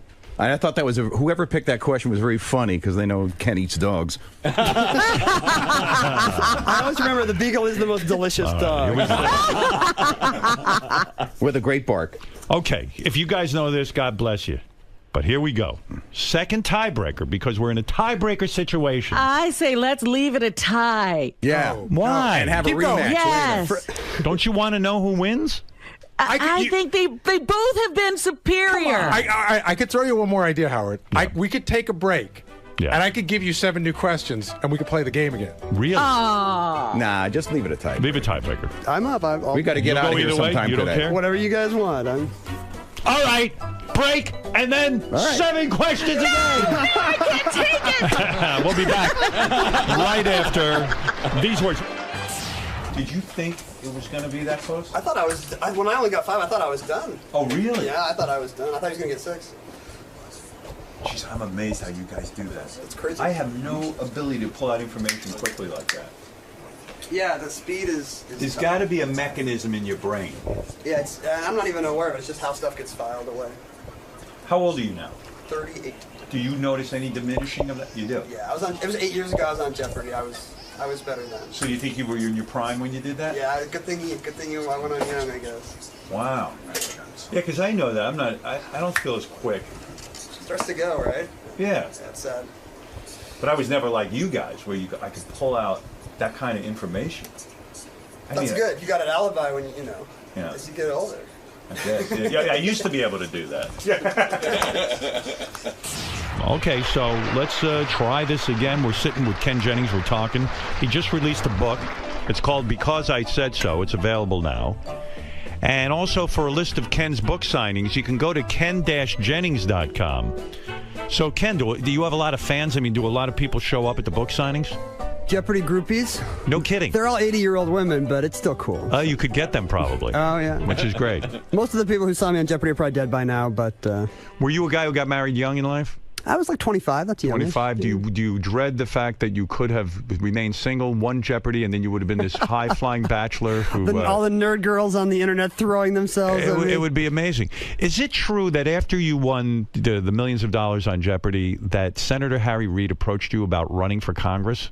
That's true. Because I lived in Utah at the time, and I was getting calls from Senator Reid, from Chuck Schumer. They're all saying, "You got to run in Utah. You're a Democrat who can win in Utah." And I'm like, I'm not going to win. Maybe you could have won. Were you a hero in Utah? Were people like really identifying that you were from their state? Yeah, it was a lot. I think there was hometown pride, but I still don't think that would have made Utah vote Democrat. But I still think people would have thought of he's so intelligent. He's probably going to be a great public servant. Like it probably would have worked. To me, it's crazy. Like this is what's wrong with America. If a guy wins enough on a game show, you're like, hey, you should be in the Senate. What the hell? You know? Yeah. That's not good. Well, they figure you know something. It's impressive. All right, so listen, if you're just tuning in, this is crazy. Ken Jennings is here. He's playing Fred in Win Fred's Money. So we figured you're just going to beat the pants off Fred. I don't know why we lost confidence in Fred, but sure enough, in time, 36 seconds, you tied. You both got 5 out of 7 questions right, and remarkably, we played a bonus tiebreaker round. You guys tied in that, and now we're back to 7 questions again and playing Win Fred's Money so we can see. It's like Jeopardy. We're on a streak. It's crazy. We're gonna do this 75 straight times. I'm not for it. Gary, anything you want to say? Good luck to everybody. This is very exciting. All right. If you guys. By the way, I never lost faith in Fred. I thought he'd do fine. Me neither. I've always bet on Fred. I did. I thought he'd lose. I'm surprised. Fred's the real deal, man. Fred's the real deal. He proved it today. Why he's working on this show, I don't know. All right. Here he is, the spectacular winner of Jeopardy, Ken Jennings, and we're going to play Win Fred's Money. Who did Helen Keller dedicate her autobiography? Annie Sullivan. The disposable razor blade, instead of the existing straight razor, was whose brainchild? Gillette. What positions make up the battery in baseball? Pitcher and catcher. For more than 1,000 years, 794 to 1868, which city was the capital of Imperial Japan? Kyoto. A group of porcupines is called what? I don't know. Pass. What is the state bird of Texas? Meadowlark. What famous Wild West legend did Martha Jane Canary grow up to be? Calamity Jane. That's so done. Pass. No, okay. I'm not going back. 35 seconds. You're locked in now. Well. And how many right? Well, let me count up here. Let's do the math. I asked you, who did Helen Keller dedicate her autobiography to? You got that wrong. Oh. It was Alexander Graham Bell. Interesting. What did you say? Annie Sullivan. Annie Sullivan, her teacher. Not good. You got the next one right. Gillette was the disposable razor answer. I asked you what positions make up the battery in baseball. Pitcher and catcher, absolutely correct. For more than 1,000 years in Japan, Kyoto, absolutely correct. Kyoto. Excuse me. I apologize. You know, George is sitting right back there to catch you. A group of porcupines is called what? No idea. He didn't know. Who the hell would know? A prickle. Oh, nice. A prickle. Fred's not going to know it, though. I feel okay. Okay, you're confident. Fred will know that. What is the state mockingbird of? What is the state bird of Texas? State mockingbird. Sorry, what is the state bird of Texas? It's a mockingbird. You got that wrong. What did you say? Meadowlark. Meadowlark. No, that's 3 wrong. And then you knew Calamity Jane. Is her name Jane Canary or Canary? I think it was Canary. Canary. Okay, that's what I said. Good. So Calamity Jane, you got that right. So you got 3 wrong, but you did it in 35 seconds, which is a rapid time. It's quick. I don't know. I don't feel good. I think Fred's got this. You do? Yeah. Those are tough, but I think Fred's got this. All right, let's see. All right, Ken, take a seat. We'll only know once Fred gets in the seat. So we're not going to tell Fred what you did because that'll help you with the game. You know, why should he know? Yeah, game phase is on. Right. Fred, I'm not going to tell you again how Ken did. As you know, Ken is a Jeopardy champion extraordinaire. You managed to tie him. Yes. Not only twice, but now we're into the 3rd round. All right. We all want to know who's going to win. There are 0 seconds on the clock. Congratulations, Ken. I don't think my heart can take it. All right. Robin, very nervous for some reason. Too much suspense. Here we go. Who did Helen Keller dedicate her autobiography to? Anne. Oh, fuck. I can't remember her last name. Go ahead. The disposable razor blade, instead of the existing straight razor, was whose brainchild in 1895? Gillette. What positions make up the battery in baseball? The infield. The pitcher, catcher. For more than 1,000 years, 794 to 1868, which city was the capital of Imperial Japan? Kyoto. A group of porcupines is called what? A herd. What is the state bird of Texas? State bird of Texas, Roadrunner. What famous Wild West legend did Martha Jane Canary grow up to be, or Canary? Annie Oakley. All right. Do you want to go back to anything? Stop the clock. You're at 47 seconds. Our friend Ken did it in 35 seconds. He got it. And you got 4 wrong.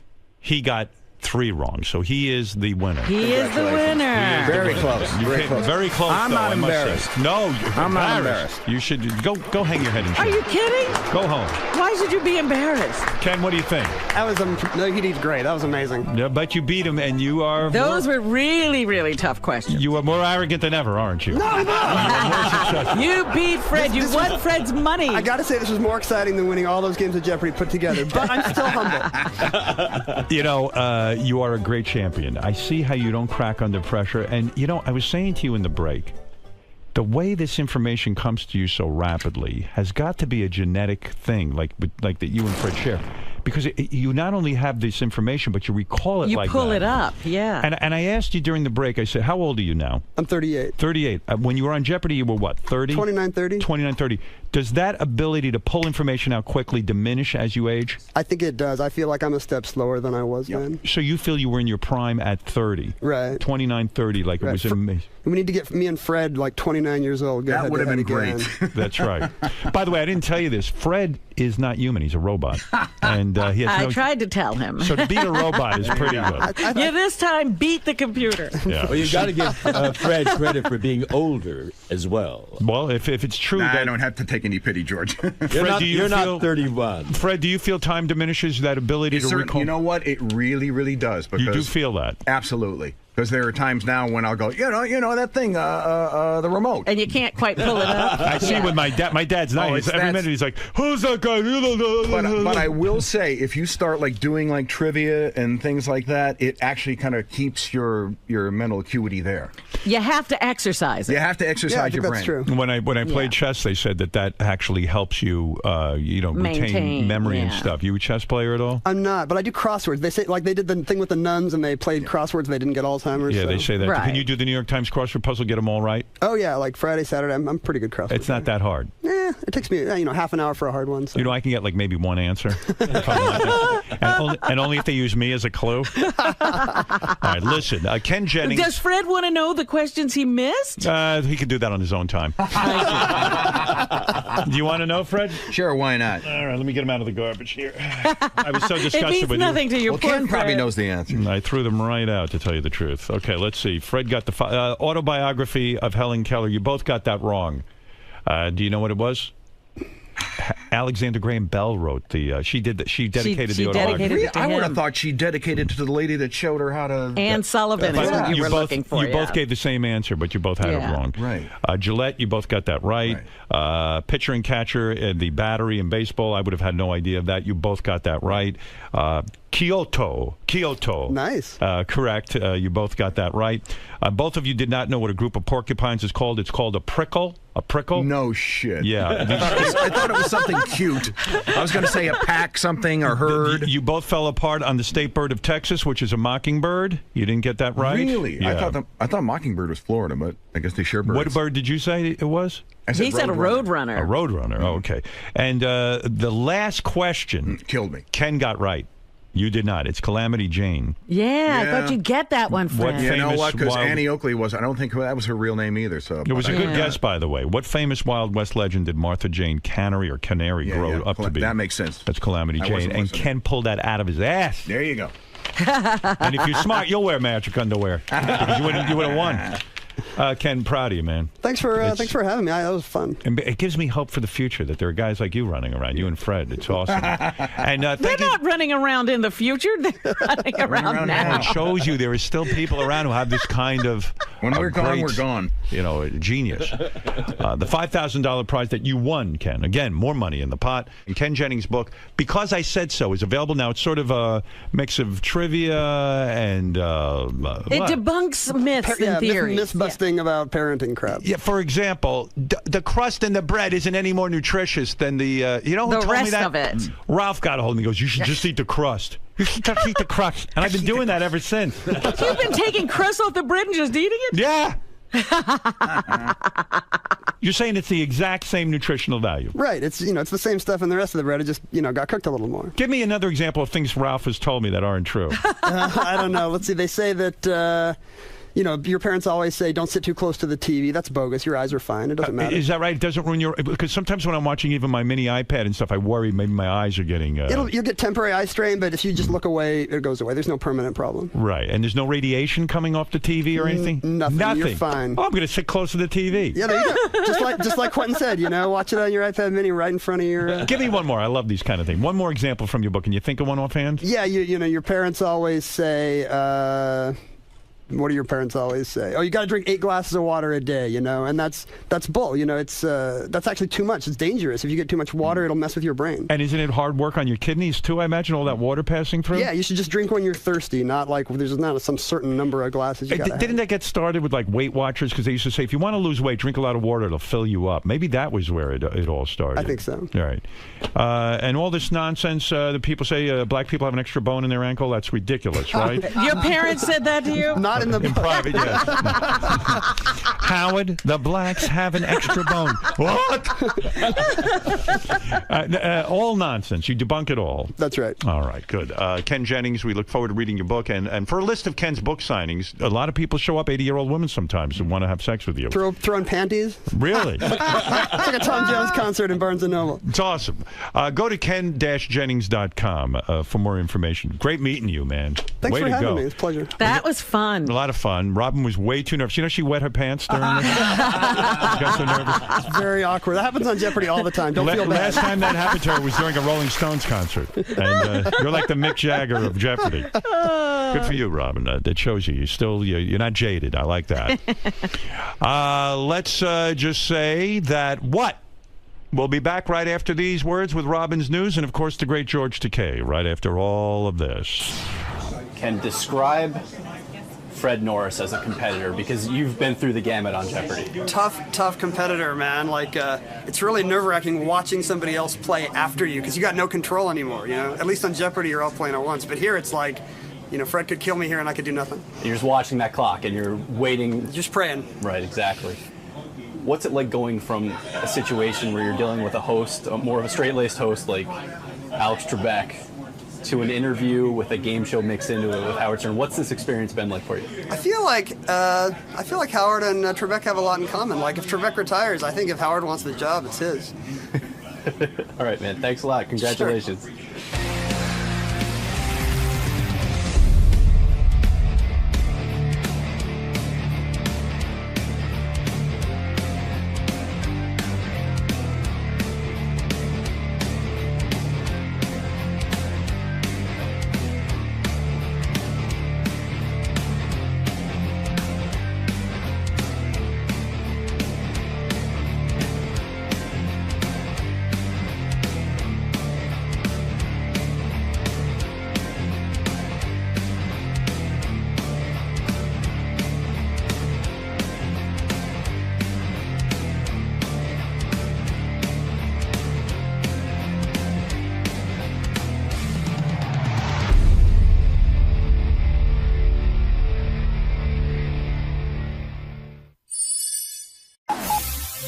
This is the best of the wrap-up show. A recap and behind-the-scenes look with John High and Gary Dell'Abate. The best of the wrap-up show begins now. Hey, it's Gary Dell'Abate. On Monday's wrap-up show, we talked about having the game in, what a great guest he was, how pissed off my son was that he couldn't come in to meet him, how the game told me I fucked up by not letting him come in to meet him, and then people took a bunch of calls and said, why is a white kid from Connecticut acting so black? All on the wrap-up show.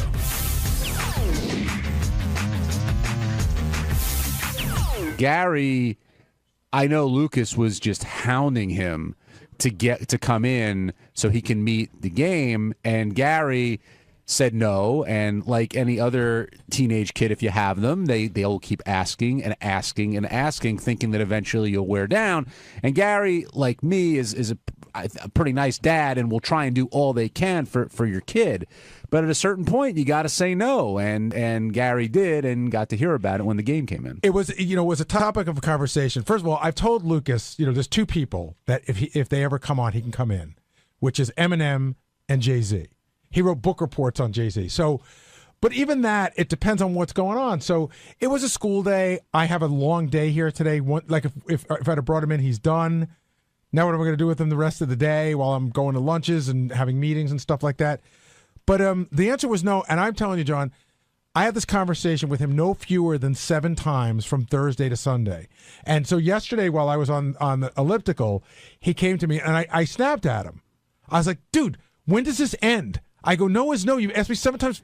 Stop it already. Did he stop? He harumphed out of the room. And then he went upstairs and he told Mary that I was a dick. Or something like that. That I was being a dick. Hey, Mom, Dad's being a dick? Is Something that what like he said? that. Dad's being a jerk. Now, do you feel bad after today, considering the way it went down? No. Here's 3 unknowns. Well, here's 3 things. First of all, I didn't want to take him out of school. Second of all, like I said, I had this full day. But most importantly, I don't know the game. I've never met him. I don't know whether this is something he's amenable to or he might be annoyed by. Howard's very protective of his guests. You don't let people come up and take pictures. Now, I could have called Howard over the weekend and said, hey, Lucas is really into it. And I know that Howard could have worked it into a bit. Like, hey, I got a kid here who's a big fan and bring him in. But I just didn't think this was the right day to do it because I didn't know the guy that well. And I also, like I said, he needed to be at school. Were you surprised Howard even brought it up? I was shocked. I mentioned it to Howard in passing this morning for like a second. And Howard brought it up. And then, I mean, it was funny enough that the game was like, you fucked up, Gary, you fucked up. But the best part was at the end of the interview, he goes, shout out to Lucas. Now, that's going to make Lucas's year, I'm assuming, oh, my right? God, yeah. I mean, he's going to freak out. So are you now the good dad because this happened, or are you still... Yeah, but like what I was saying on the air, it was like, okay, I know I can't come in. I'll call and speak to him in the green room. I'm like, says who? Then he's like, I'll give you a note. You'll give it to him. I'm like, you know, says who? You're making this shit up. He's like, okay, tell him I said hello. So I go, okay, I'll tell him you said hello. And he goes, you're not going to tell him. I go, no, I'm not going to tell him. Josh, you're on the wrap-up show. Yeah, hey now. Hey, Hey now. Yeah, Gary, I think you absolutely did the right thing. You know, it probably would have been okay, but who knows? You could have opened up the door for Howard to spend the next hour berating you. You know what I mean? Well, I would have never, I would have never brought my son in without talking to Howard about it, and I would have said, I mean, it's happened in the past. I think one of my favorite ones ever was Scott's son, who's, what is he, like 30 years old now? He was a big fan of the Mutant Ninja Turtles. Do you remember this one, John? Yes, but you should So tell it was Corey Feldman was on, and he said, oh, it would be great if one of the Ninja Turtles would call my son. So they call Scott's son, and one of the Ninja Turtles go like, have you ever seen your dad naked? But we've had times where people have brought their kids in, if you ask, because Howard has a great way of working it into the bit. It's funny that a 15-year-old white kid from the suburbs is a huge fan of this stuff. But you feel awkward asking, and you should feel awkward asking. I mean, they're here to talk to Howard, not to talk to you or your kid. Right. So it's a weird sort of circumstance, but the game I thought was a really good guess. Holy crap. I mean, I looked at the notes on him, and we got pitched him, and I said to Will, I don't know much about this guy. So Will comes back to me, and he goes, just on these preliminary notes, you know, we got to have him on. So Will's full notes were, you know, murders and drugs and gangs and everything. But when he talked about what it's like to get shot, I knew he had Howard. Yeah. Howard loves that stuff. Well, he was a fantastic guest. He was very honest. He was very blunt about a bunch of different things. But not just the game, but when rappers come in, they have this level of respect for Howard that you can sense. I was talking to the woman from the record company. You know, Howard has... The reason why I think rappers love Howard, and most rappers do, is because Howard's seen as an outlaw. And I think they see themselves sometimes as outlaws, you know, working outside of the confines of the music business. And Howard's the ultimate outlaw. Howard's been doing it for 30 years, was doing it when they were kids, telling the FCC to go fuck themselves. You know, that's their perception of Howard. And the game, no matter what Howard threw at him, he had an answer for it. Whether it was his upbringing, dealing with jail, getting shot, dealing with confrontation. And Robin brought up the point, it seems like you still deal with it the way you did when you were growing up. And he's like, yeah, it works for me. And right. And at a certain point, I thought he got a little pissed off at Robin. Did you sense that? A tiny bit. I also like the whole thing about, hey, are you going to see somebody? Going to see a shrink? It's like, yeah, I did that when I was like 12. Dan in Cincinnati, you're on the wrap-up show. Gary, you should be ashamed of yourself for raising a wigger. Did he wear his baseball cap sideways and his pants halfway down his ass? No, he doesn't do that. But he gets in the car and he says, can I plug my iPod in? And I'm like, okay, I'm going to try to be the good dad. Some days I can't take it. He plugs it in, or he puts on Shade 45 or Hip Hop Nation or any of those stations. And it's like, even my brother was joking around when his son went through it. It's like, how many N-words, fuck yous, and blow me's does this song have? Yes, Steve Brandano. Yes, as a former wigger myself, Gary, it's very hard to raise a white kid in the suburbs and not have him go that route. But what is that? Like my older son, he buzzed right by that. I don't know, but me and all my friends, like, you know, for us it was like Dr. Dre and Snoop Dogg, and like, yeah, we loved it and thought we were black and talking about NWA and all that stuff, and I don't know, it's just something that you go through. I know, and it really is. Like, I try to be the cool dad in the sense, like, I'm not big on language in the sense of I don't want him to use bad language, but I'm not one of those people like, oh, you heard the F word, that's it, it's all over for him. So, you know, we get in the car and it really is like, you know, fuck you, nigga, blah, blah, blah, blah. And I'm like, God, you know. It's got a good beat, though. On the other hand, he's turned me on to some good music that I would not usually listen to. Who else around here do you think went through that stage? Well, we know Sal did.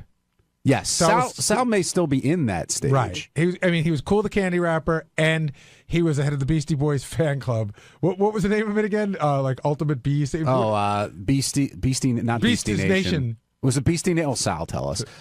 John Lieberman? Probably. Teddy. I would think Teddy would be. I swear I was not. No.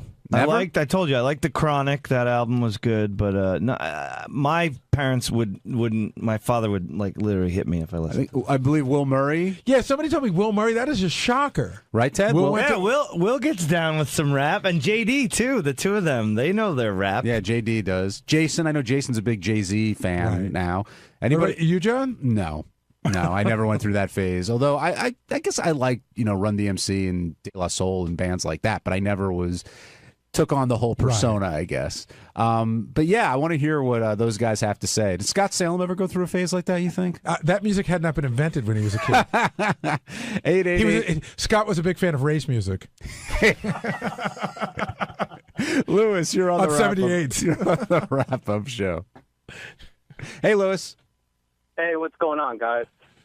Hey, I was just wanted to congratulate, Gary on not letting his kid, going in there with the game and all that shit. Because, I mean, I'm getting tired of all these little white kids listening to this rap music and thinking they're gangsters out here, I live in the South, and we got an epidemic of these kids, out here thinking they're black, trying to pretend they're from the hood. And it's like, dude, you live in a rich area, and then you act like an asshole out here. They're going to get shot, They're going to get shot when they meet real dudes that don't play around. And it's a good thing that Gary doesn't push that. On top of that, y'all need to stay away from that, teaching that Eminem is like the king of rap, because he's totally lame. He cries about his mom on his records. I mean, that's fucking lame. And this whole epidemic of white kids thinking that he's the best rapper is even worse too. So, and another thing, just a quick thing, as far as that Mexican singer that died, I wonder if this is going to affect Howard's thoughts on traveling. Because that girl actually died traveling to host the show, The Voice, the Mexican version of The Voice. And she was actually going to film that. That's why, and they told her not to go. I think there was like bad weather, and she flew over there, and that's how she died. So I'm curious to find out if that's going to affect Howard and his whole AGT things and traveling and shit. So Lewis brings up two topics. I'm not even talking about the second topic. Yeah, the second one I don't think we're going to broach. But the first one, are you concerned that you're not raising your child right? No. Based on what Lewis has to say here? I think I find this like any other kind of music that you're into. It's like a phase that you go through. Like I was into, rock music when I was a kid, but I went through the punk phase. That's how old I am. And so I wasn't a punk, but, you go through that stuff. And it's just like, I don't know. I don't think it's a big deal. He's into the music. He goes to school. He's not taking on some crazy lifestyle. He's not wearing colors and carrying a Glock. Will Murray, Gary found it very surprising that you're into this type of music. Tell me about it, Will. Oh, no, absolutely. I think, like you guys were saying earlier, every kid goes through it. I think my age and moving up.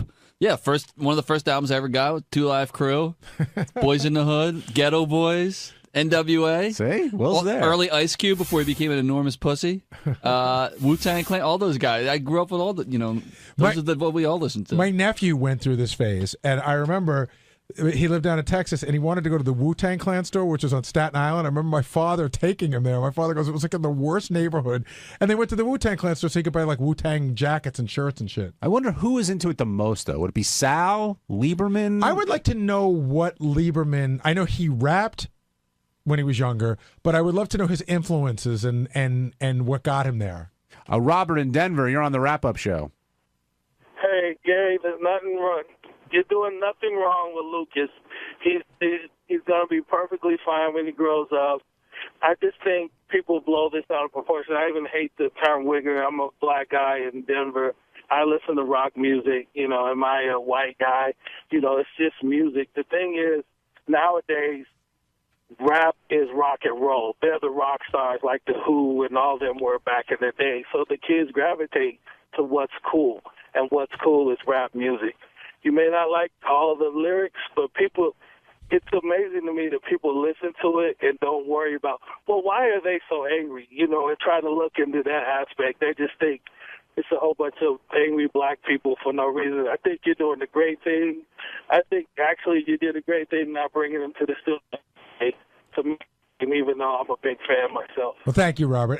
Again, I don't think there's anything wrong with letting somebody listen to music. You know, it's probably the way people are like, you shouldn't let them listen to that, or probably the same people who said you shouldn't let your kids listen to Elvis. Well, if you told him not to listen to it, he'd listen to it anyway. Yeah. You know what I mean? Like, and by the way, they have more tools to listen to it now. Yes. You know, they got the iPhone and their computer. I mean, back in the day when you said don't listen to Elvis, I guess you had to go under your covers and crank up the record player or something. Well, Murray, the game delivered, huh? He was awesome. Yeah, very honest and angry dude, and it was great.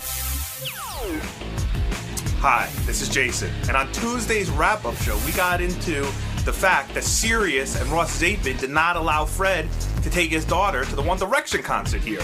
Howard was livid, said heads would roll and people would pay, and I kept the fires flaming on the wrap-up show. Check it out.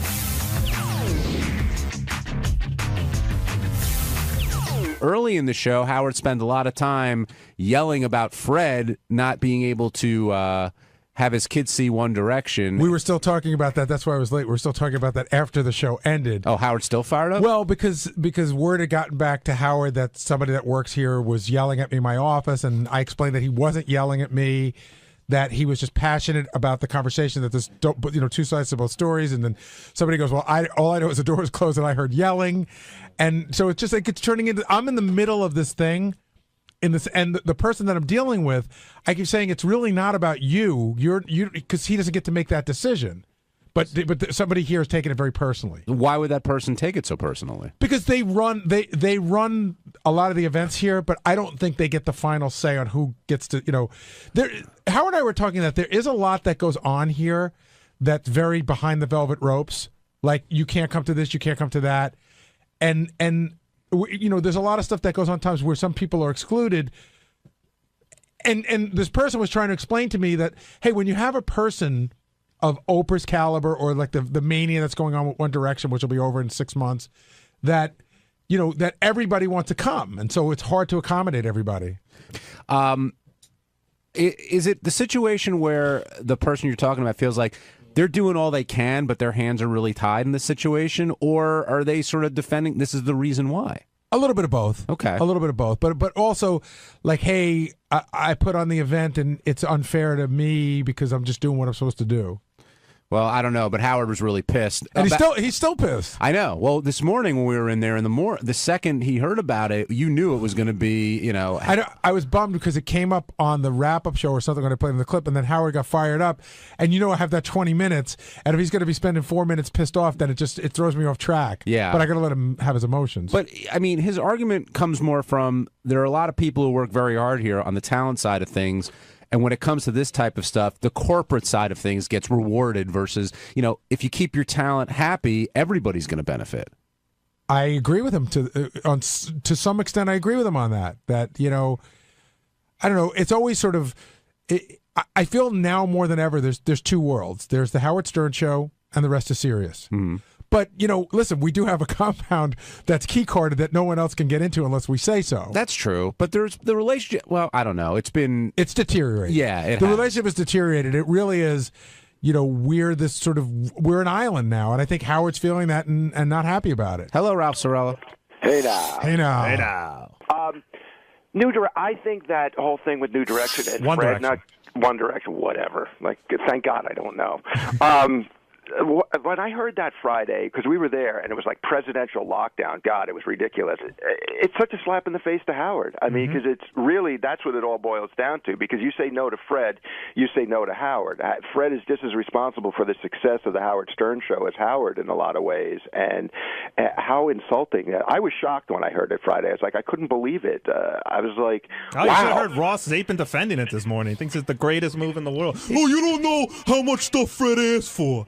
Yeah, Ross, we know what side you're on. But there's a lot of, listen, I want to get started with Ross, but there's a lot of people there who forget that they might not have a job if the Howard Stern show didn't come to Sirius. What was it, 600, Gary, how many subscribers? 400,000. You think One Direction is going to come to a radio station with 400,000 listeners? I don't think so. But you're right, Ralph. Howard knocking out XM, and then, there's a lot of ego involved, and, like you said, it is an island now, but, boy, what a shame. I mean, people take a step back and realize, how can you insult Fred like that via Howard? It wasn't an insult to Fred. You're right, You don't know. Ralph. I think your assessment is right. It's as much as it hurts Fred, it's a slap in the face to Howard, and that's certainly how Howard's taking it, and he's going to push back on it, rightfully so. And Ralph's right. It's the sort of the bigger shame is, we all arrived with such promise, and I remember like our first days here, and that's all gone. It's all sort of dissipated.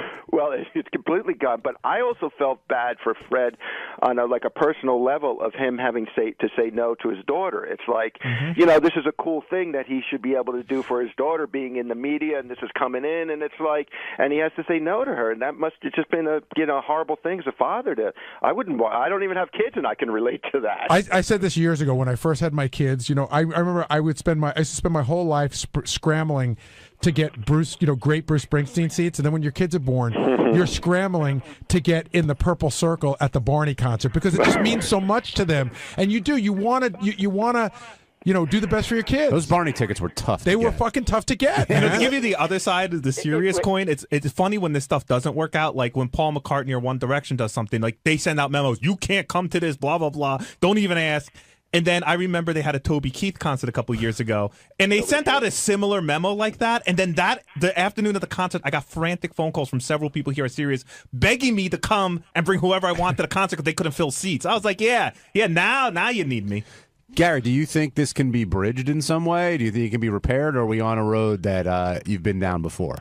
This road. That's a question he knows the answer to. Yeah, exactly. I mean, this road is we're like in the Indianapolis 500 at full fucking speed. There's no turning back, and. I mean, if you could read between the lines, it's about Fred and his daughter, and it's about so much more than that. This road is like True Lies. Remember when they're crossing that giant bridge and the plane comes down to shoot at him, completely destroy it? Who makes $23 million? Howard threw that number out there today. About who? I don't know. He just said, hey, you're making $23 million a year, and you can't let Fred come into the One Direction. I don't know. That Ross? No. All right. Thanks, Ralphie. On Wednesday's wrap-up show, all the talk was about Scott Salem. Scott declares that there is no black cloud. He bowled 300. People remembered his birthday. Things are looking up for Scott, which means it'll turn very quickly. Here's how the conversation went.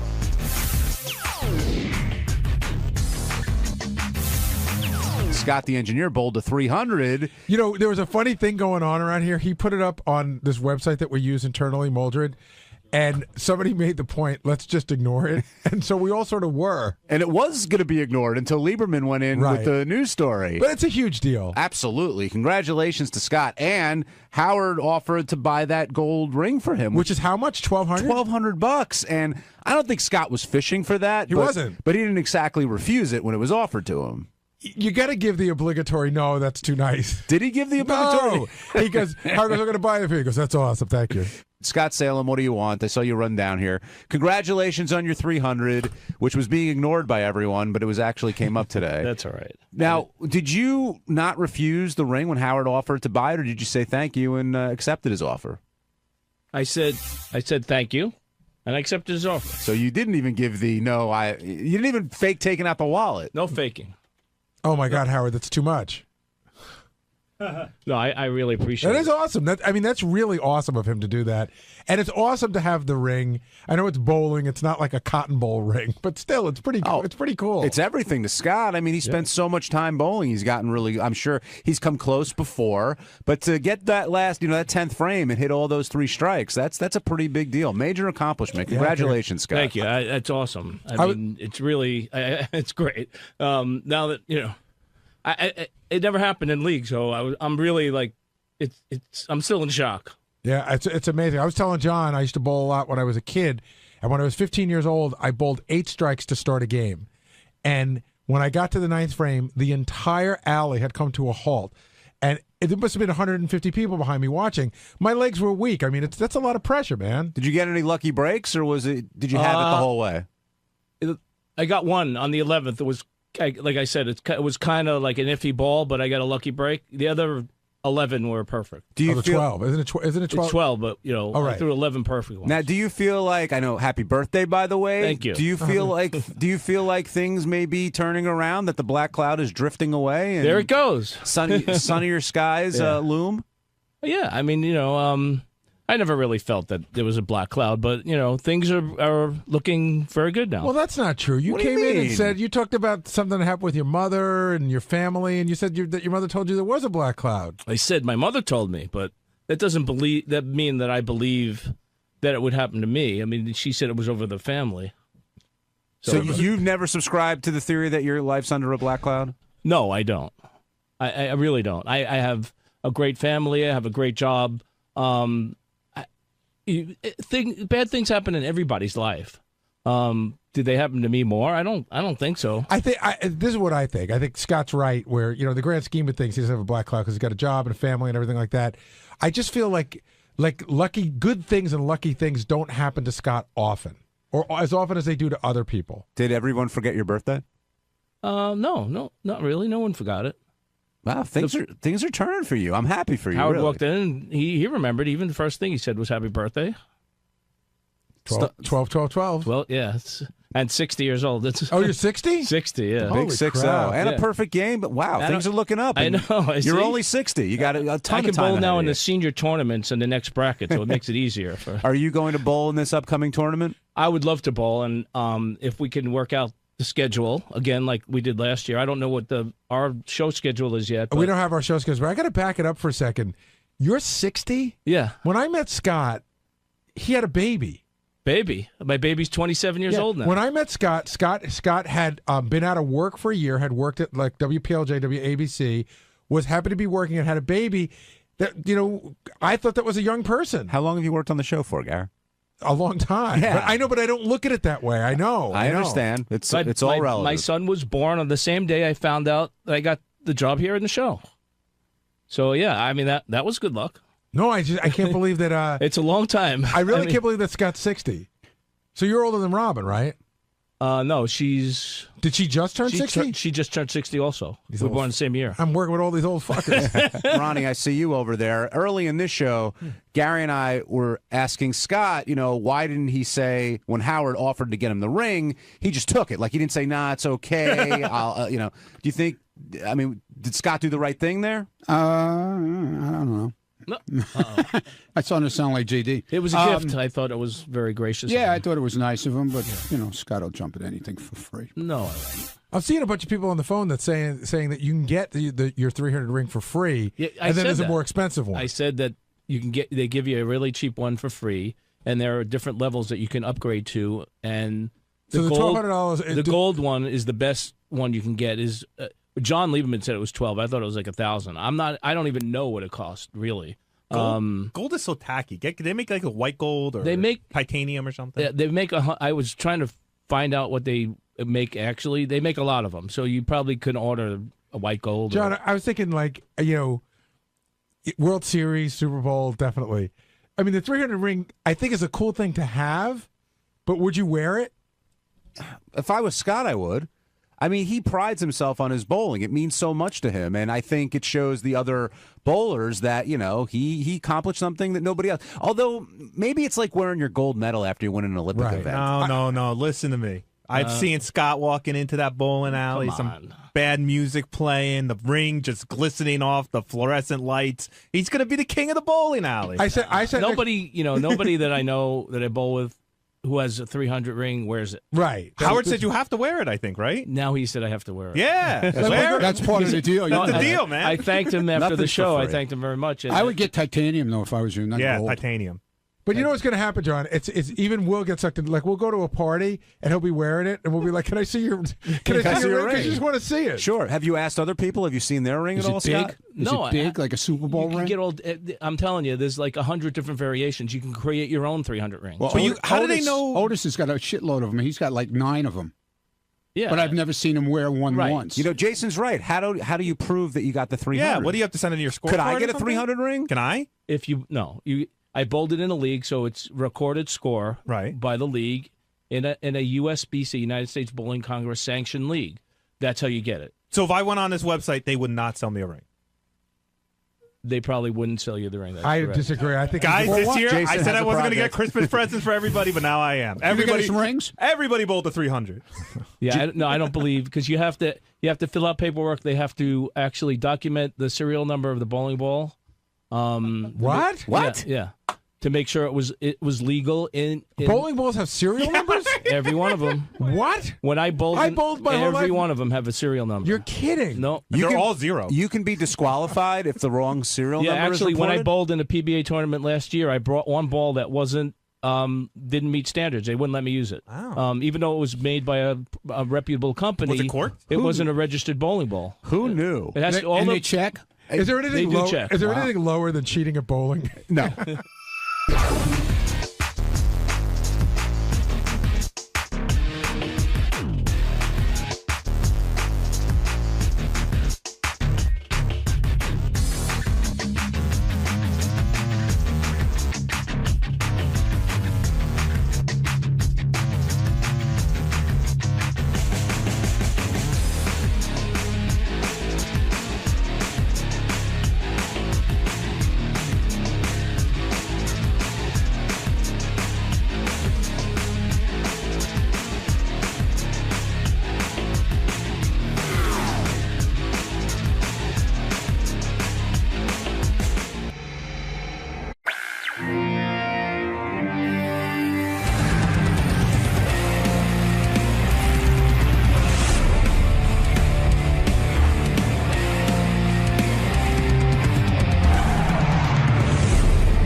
Morning, Tiki.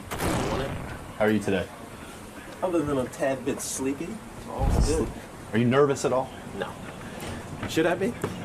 Well, I was going to ask you faced defensive linemen, linebackers. How tall is Howard? Stern. 6'5". That might be a tad bit intimidating. How big is he? He's pretty skinny, man. Okay, then I can take him. Good luck today, man. Thank you, I appreciate it. All right, thanks, man. All right, here comes Tiki Barber.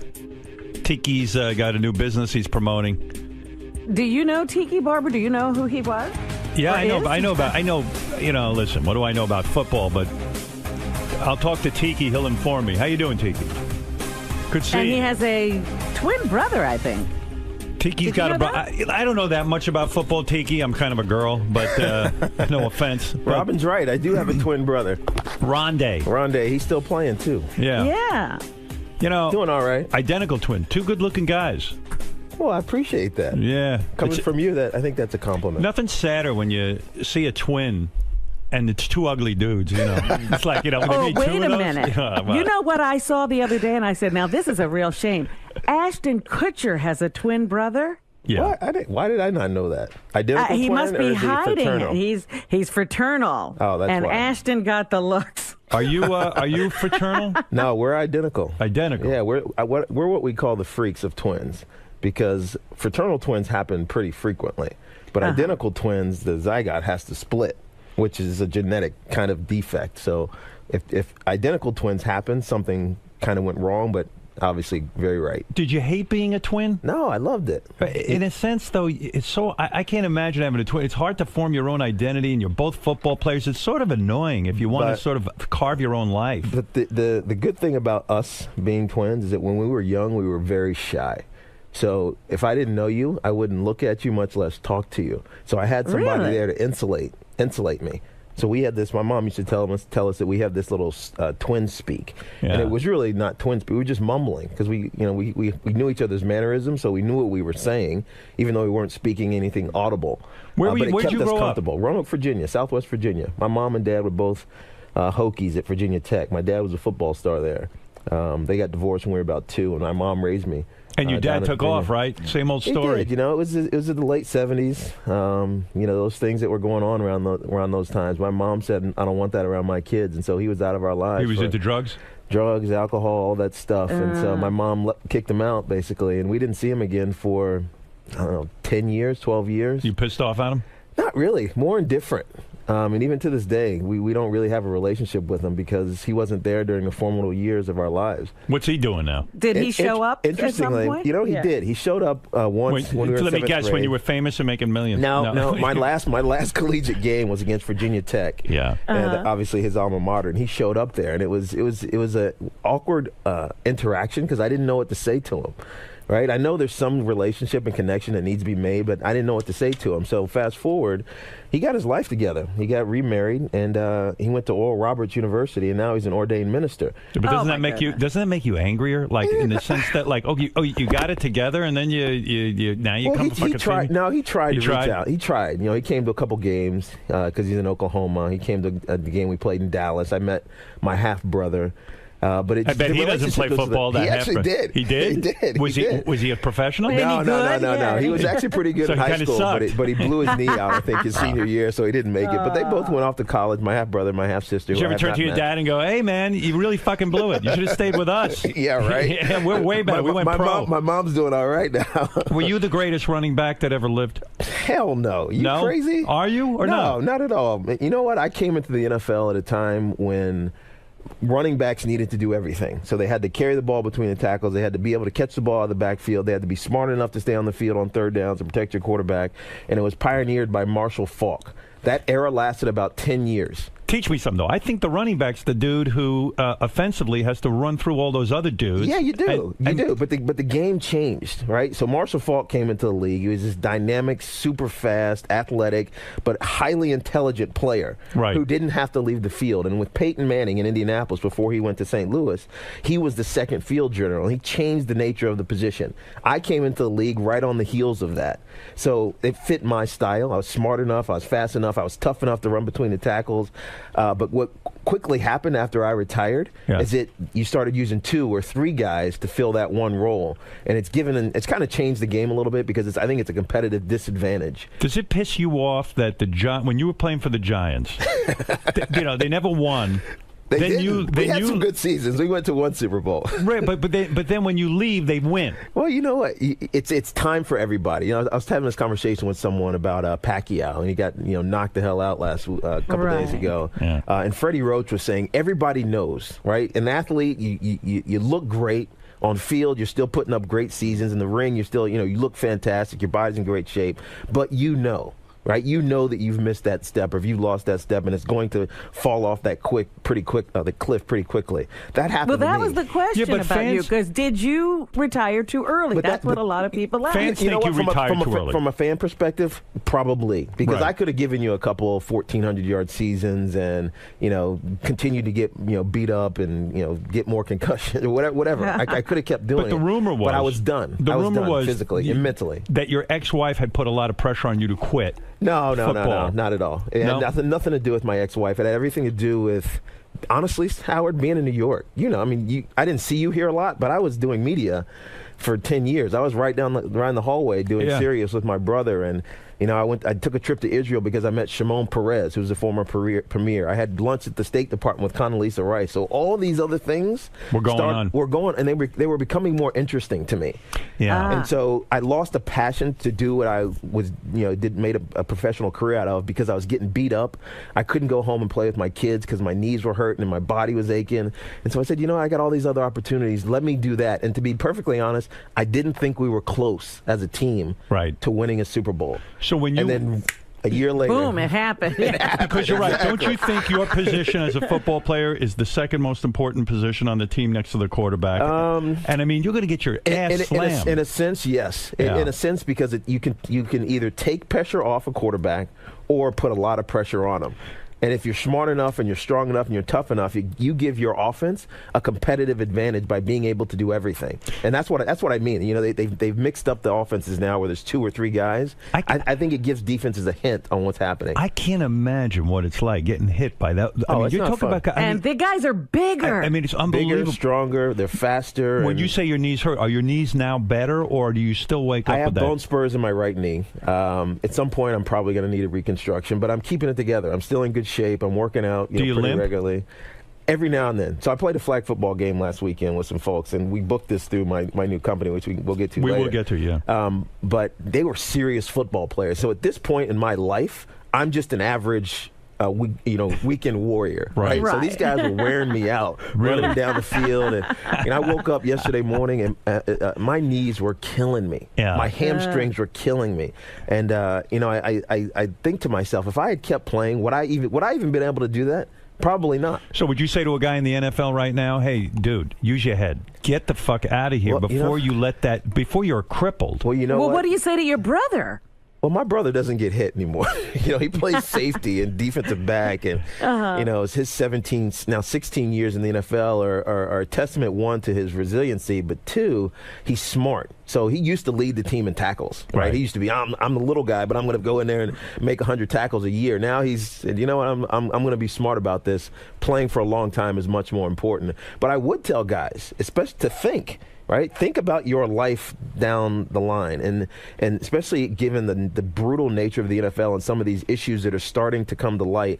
Concussions and guys with Alzheimer's and dying, the NFL has an existential problem in some ways, because if at some point we start saying X percent, whether that be 5, 10, 15, or 20% of former football players are dying unnaturally because of their time in the NFL, they've opened themselves up to a massive class action suit, but also the viability of the game is going to diminish because you as a father or you, Robin, as a mother, are not going to let your kid play football. And so the best athletes aren't going to be playing the game. And so something needs to be done. I don't have a clue what it is, but it's starting to get troublesome. And I was going to say it's already happening. Well, it's happening, and it is evidenced by Javon Belcher, which we saw.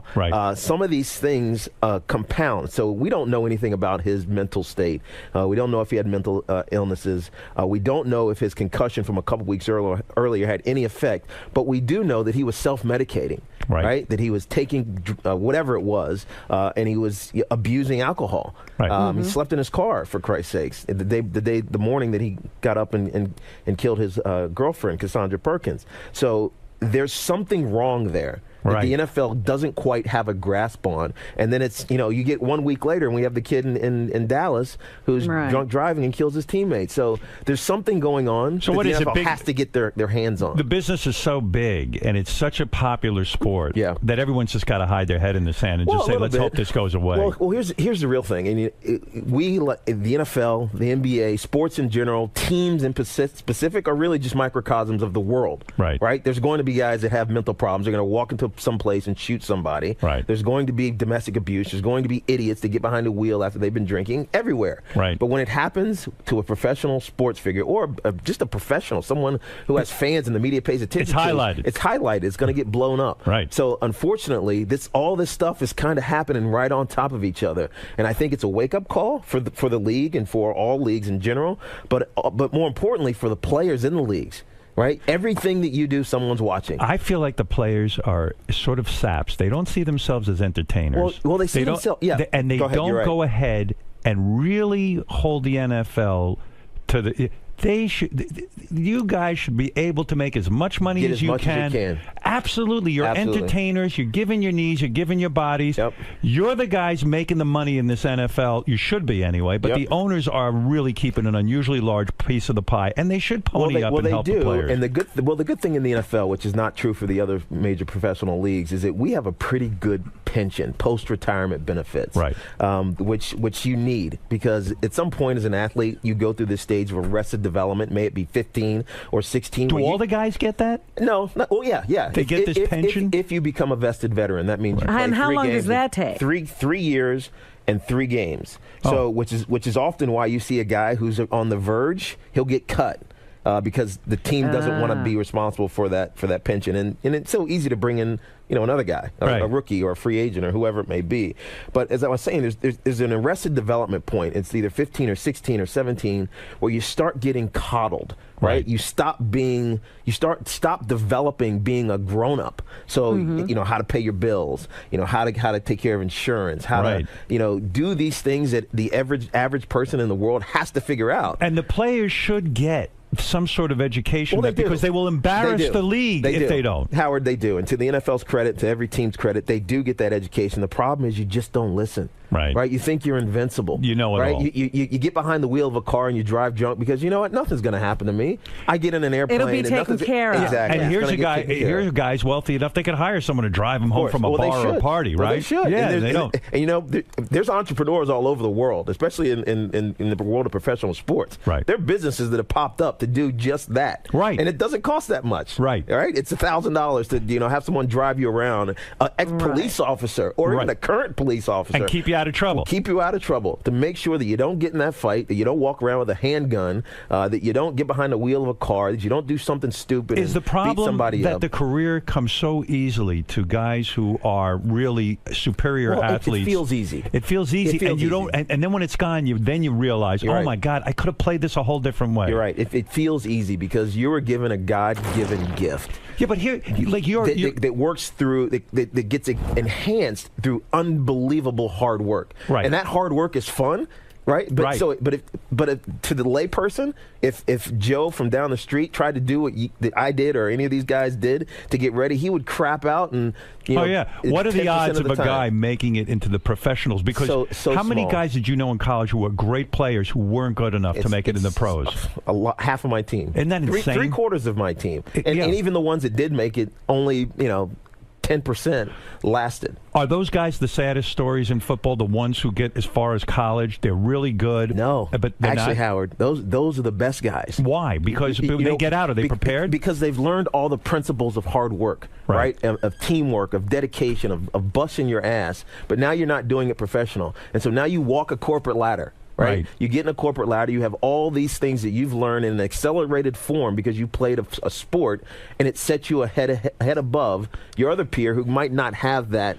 A lot of mentality. companies want to hire a jock because all men look up to them, and they're either excellent salespeople or business leaders, right? You're telling stories that you can't, you're given an experience that you can't get anywhere else. I played in the Rose Bowl, or I played in the national championship. A lot of companies will hire a guy who's had a great sports career because, hey, you know what? This guy, everyone wants to hang with him. We take him out and we have think parties. About it. A lot of companies they're just commodities, right? You could choose one company or the other.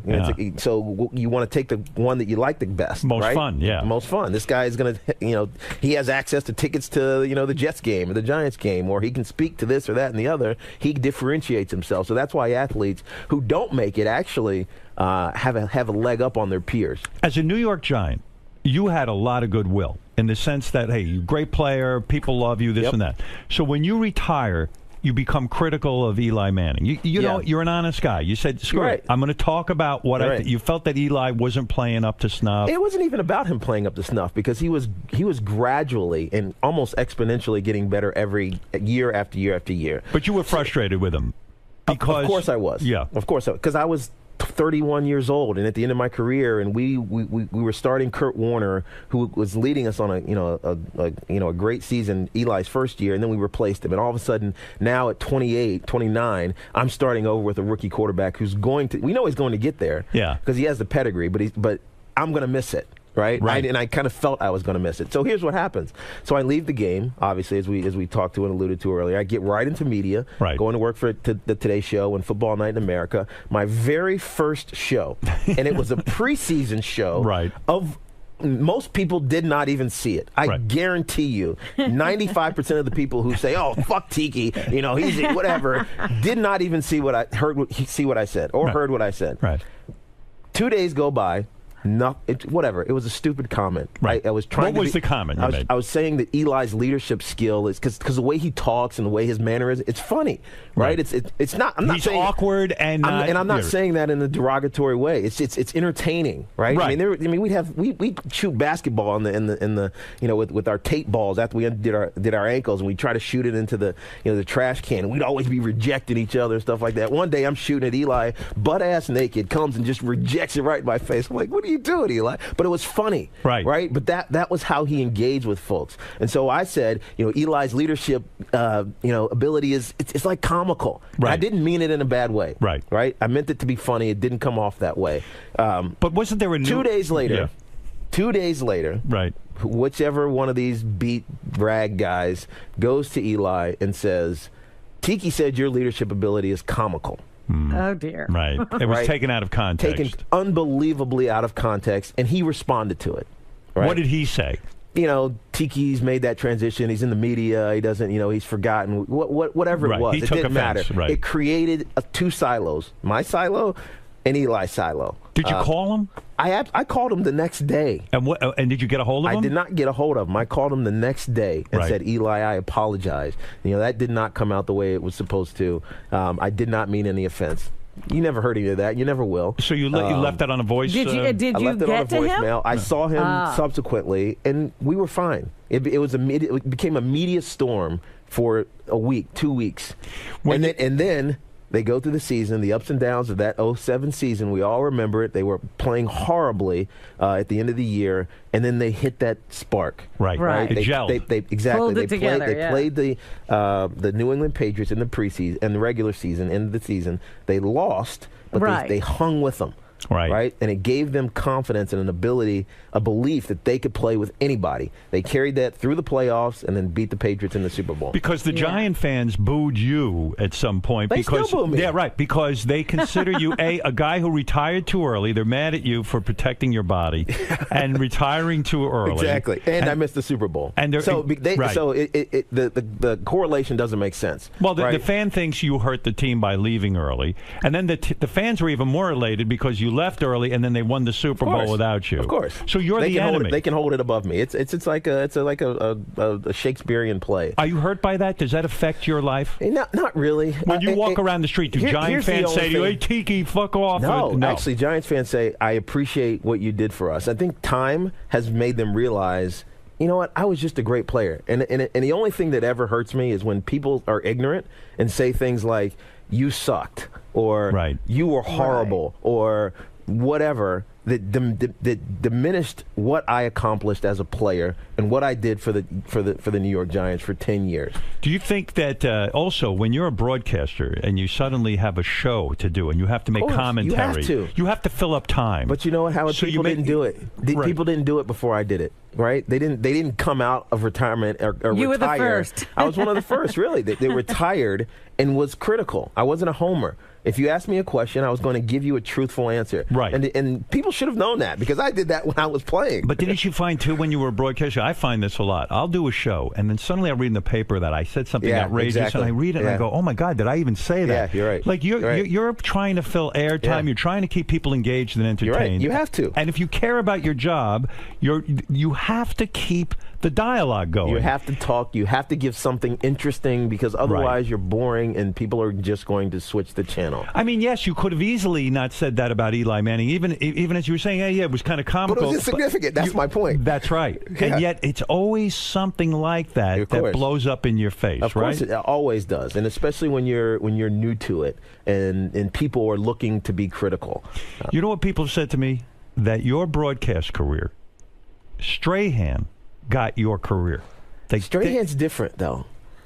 Is he? I mean, people may say that. Strahan's on a roll. He's working with Kelly Ripa. But it's a different world. But you wanted to be more than just a sportscaster. Absolutely. Michael Strahan, and you know, as an aside, I love Mike, and I love what he's doing with Kelly and Michael for one reason. Well, two reasons. One, because it perfectly fits his personality. Right. He's an entertainer till the day he dies. But two, it's an African-American face. Right. And personality on national television. Which was shocking, actually, that Kelly Ripa chose a black guy. I'm still shocked. I still can't fathom it. So Michael, no jealousy of him, though? No, I was why? going to Because ask that's you. not what I wanted to do. Here's what my perception of your broadcast career was, that you wanted to be more than sports. You're absolutely that right. You're an articulate guy. You hit it on the head. A handsome guy. You got everything going for you. That you wanted to be, like you could have taken the contract You wanted to be at a Fox. broadcaster, not a sportscaster. Yeah, Exactly. You could have taken your Robert. contract at Fox and just done sports. Yep. Which you're adept at doing. You know Of the course, game. it's easy. I mean, it's easy, but it's not challenging to me. And I've never been someone not to take challenges. So you left Fox where you were making, I don't know, what, like $13 million or something crazy? I wasn't making anything. I don't remember what I was making. I was working one day a week. But then you took the job with NBC, right? Yep. I was probably making a couple $100,000 a year. I see. And then when I retired, I had a choice. Right. Stay at Fox. Go ahead. Do Fox News, Fox Business, and Fox NFL Sunday, which was on the West Coast. Right. Or go to NBC and do something that no one has ever done, which is jump right out of a sport and go right into broadcast network television on the Today Show, which is something I've always wanted to do. Did you feel you were in over your head when you went on the Today Show? Because, I mean, it's not like sports you've been practicing since you were a kid. A little bit. But also, and the difference with Fox News is that I basically was on Fox News and I was just myself. Right. It was like have an opinion, be informed, and just talk. Right. You know, you got to probably lean one way or the other, but whatever. Right. Just talk. Be yourself. Have an opinion. NBC was more structured. It's more of a, we're fitting into this, 3-minute block. You have to say this, this, and this, get it said, and be done. I got to tell you. And it didn't fit me. I did the Today Show recently. I was interviewed by Matt Lauer when I signed up to do America's Got Talent. Yep. And I was shocked when I was sitting there, like, what a machine it is. It is a machine. It's like an well-oiled machine. It was like broadcasting, I don't know. Yeah, they hardly have time to listen to you for hitting those marks. I was actually very impressed. The way, like, Matt walked through it and went to the state. I mean, but it is you can't just jump into that. And when you go see it, you get enamored with it because it's like, wow, this is so clean. It's cool, right? It's like just they are on the money. Someone's saying in their ear, you have 3 seconds, get out, and they get out, perfect. And that's what I wanted to do. I just wasn't qualified to do it, and I didn't learn it the right way. Did you get canned for because of your controversy with your wife? No, and not at all. I mean, we were leaving. We were getting out of the contract anyways because we knew it wasn't right. Right, it didn't fit my style, so we had already backed down. Were you criticized on the Today Show as not being prepared or not being the guy? No, I mean people wanted to say that, but it's nonsense. It's revisionist history. I was always prepared. Whenever I had an interview to do, and I did some great interviews while I was there, they were fantastic, and I think everyone would tell you that. I was thinking about you. Maybe a year is your sort of weird thing. Like if you had waited a year and just stayed with the Giants, you would have been in the Super Bowl. Yeah, you're right. But maybe not. If you wait, now you could listen to argue this. that they wouldn't have been there. I understand the whole controversy. You got married to a new woman. It was perceived that when you bailed out on your wife when she was pregnant and everything. That's what the New York Post says, at least. Right. If you had waited a year, all right, your wife gets pregnant. You're in love with another woman. Wait a year. It would have been a bitch, but you wait a year, let her kind of get established with the kid. You had a divorce, nobody would have held you. It's hardly worth talking about because the perception is there, and it's hard to change it. I was in a bad marriage, Howard. It is what it is. Right. And for a long time. I was out of my house in 2007, 2 years before I actually got separated again. Right. I was asked to leave. Right. I left. We were just going to get a divorce. Right. Yes, she was pregnant. It sucked. Right. Because she was pregnant. It sucked. Right. 4 months later, one of the scourges of the earth ends up representing my wife and decides the lawyer. 4 months later, decides to blast it all over the New York Post. And here's when I stopped believing in coincidences. Because that first story was on my birthday. And I believed that they thought it would just go away. Right. No, we're going to embarrass him. We're going to force him to settle and come to our terms, which were ridiculous, by the way. Right. And I'm not that guy. Had you settled with your wife, given her whatever the hell she wanted? We tried. We tried. So you think it was about humiliating you and ending your career? I do. I honestly do. Well, how's that a good idea for her? I just cut your nose off to spite your face. I have no idea, Robin. Because it's hard to recover from that. I mean, it is. The perception of Howard, Tiki Barber I didn't is. do anything for 2 years. Wow. I literally didn't. I sat on my ass and. Were you depressed? Absolutely. I literally would wake up, have coffee, maybe eat some breakfast, and watch television for 18 hours a day. Would hardly that's leave my my life apartment. Yeah, that's what Robin does. What were you watching, by the way? I love that. So I watched every episode of Cheers. Right. Every episode of Roseanne. Right. Oh, my every God. episode of Dr. Quinn, Medicine Woman. It sounds like heaven to me. It was for a while. I love doing that. I caught up on Dexter. I wasn't into Isn't that Dexter. the greatest? Dexter's great. Dexter's, now I'm hooked. I'm all Dexter, over it. Homeland, you name it. It's it. And so but Tiki, it's almost like, it's sort of sad, right? Do you look back and say, man, I built up all this career I went through, all this good work I did, and now I'm the guy. And the pain and the suffering. And now I'm the guy. Absolutely. Like I didn't know. I'm not a big football guy. You can look at me. I'm a mess. you understand? all good, yeah, right. I think I'm a big Sasquatch. But Tiki, You look good, though, Howard. Thanks. I'm trying to hold it together. but seriously, it's like every. So here's this. The only thing I knew about Tiki Barber was he was married. He had 4 kids.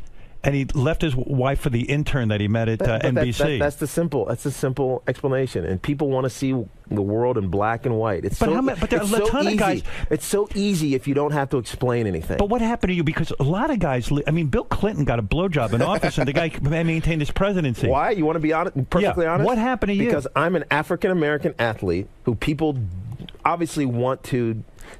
I don't even want to say that. I'm an African American athlete, and my now wife, who I am deeply in love with, right, is. And by the way, you're 11 years younger than me and blonde. Right. Oh. And So- does the. By the way, your wife is extraordinarily hot. Oh my God, I never saw her before. Holy shit. Yeah, she's cute. Oh my God. And she's a whipper. What's that? She's anal. Take it what it is. Oh my Is that what God, whipper Howard. means? I don't know. Maybe it's a football term. Oh, you got to come over. You got to come over for dinner one day. Maybe she'll tell you. She was an intern when you were on the Today Show. That should be illegal. We met when she was an intern. Actually, when I was separated in 2007, we met. Oh my But God. we were just friends for a long time. When I got kicked out in 2009. You got kids with her? No, not yet. You going to have kids with her? Yeah, probably. Oy Don't we vey. think we'd have good kids? You're going to try it again? Yeah, but Tiki. Why? Come on, man. Oh, my God. You got enough to worry What about. a brave The more the man you merrier. are. The more the merrier. Oh my God. But I also got to keep a wife happy. I know. So, you make a good point. If you left your wife for a black woman, exactly, the black community, I think, would have stood up for you. Of course. You went with a white woman, and it still exists in our society where all of a sudden you're probably abandoned by the black community. We are not post-racial. I hate to say it, we're not. I don't think we are. This country is there, but not there. There's pockets where people sit in a vocal minority, and they say what they feel, and it's bigoted, it's racist, it's demeaning, derogatory to a lot of society. How, was her family nice to you, or were they upset that you were a black guy? Unbelievably nice to me. Unbelievable. They've been good to you. They've been fantastic. Doreen and Ernie are awesome. Good people. Great people. And, accepted the situation we were in. And your first right wife away. was black? No, she was Asian. She was Asian? She was Asian, yes. Half Korean, half Vietnamese. Right. And so, and a good girl. Well, you're I half Asian, I won't aren't you? say anything derogatory about her because it's not in my best interest. Right. Right. But you're half Asian. No, I'm not. No? You're not? I'm black, and I think my grandmother's father may have been a slave owner, or my grandmother's grandfather may have been a slave owner. So there I'm is some Korean, white- so I mean, what are you going to do? Exactly. You're Korean? Yeah. I do. But my point is, I have 4 kids with this woman. How's that going, Why by the would I way? say anything derogatory about her? Because at some point in the society we live in, it's going to come back. Did you worry that you would turn into your own father in the sense that would you be estranged from your 4 children? That got thrown at me. Yeah. But I didn't. I love my kids, and I'm going to always be in their lives. And at the end of the day, as long as they know that I love them, despite what they're probably going to hear as they get older, right? That's all that matters. It's really hard to mess up kids, Howard. It really is. The only thing you got to do is not. Well, as long as you don't beat them and abuse them, right? And you show them that you love them, they should turn out okay. How weird is it when you have to go pick up the kids and see your ex-wife? It's not. You know, as soon as the lawyers, this aforementioned, who I won't say her name, lawyer, got out of her life, our relationship got a lot better. Yeah. A whole lot better. Did you have to pay through the nose? I mean, because you were getting so much shit thrown at you. There's a lot.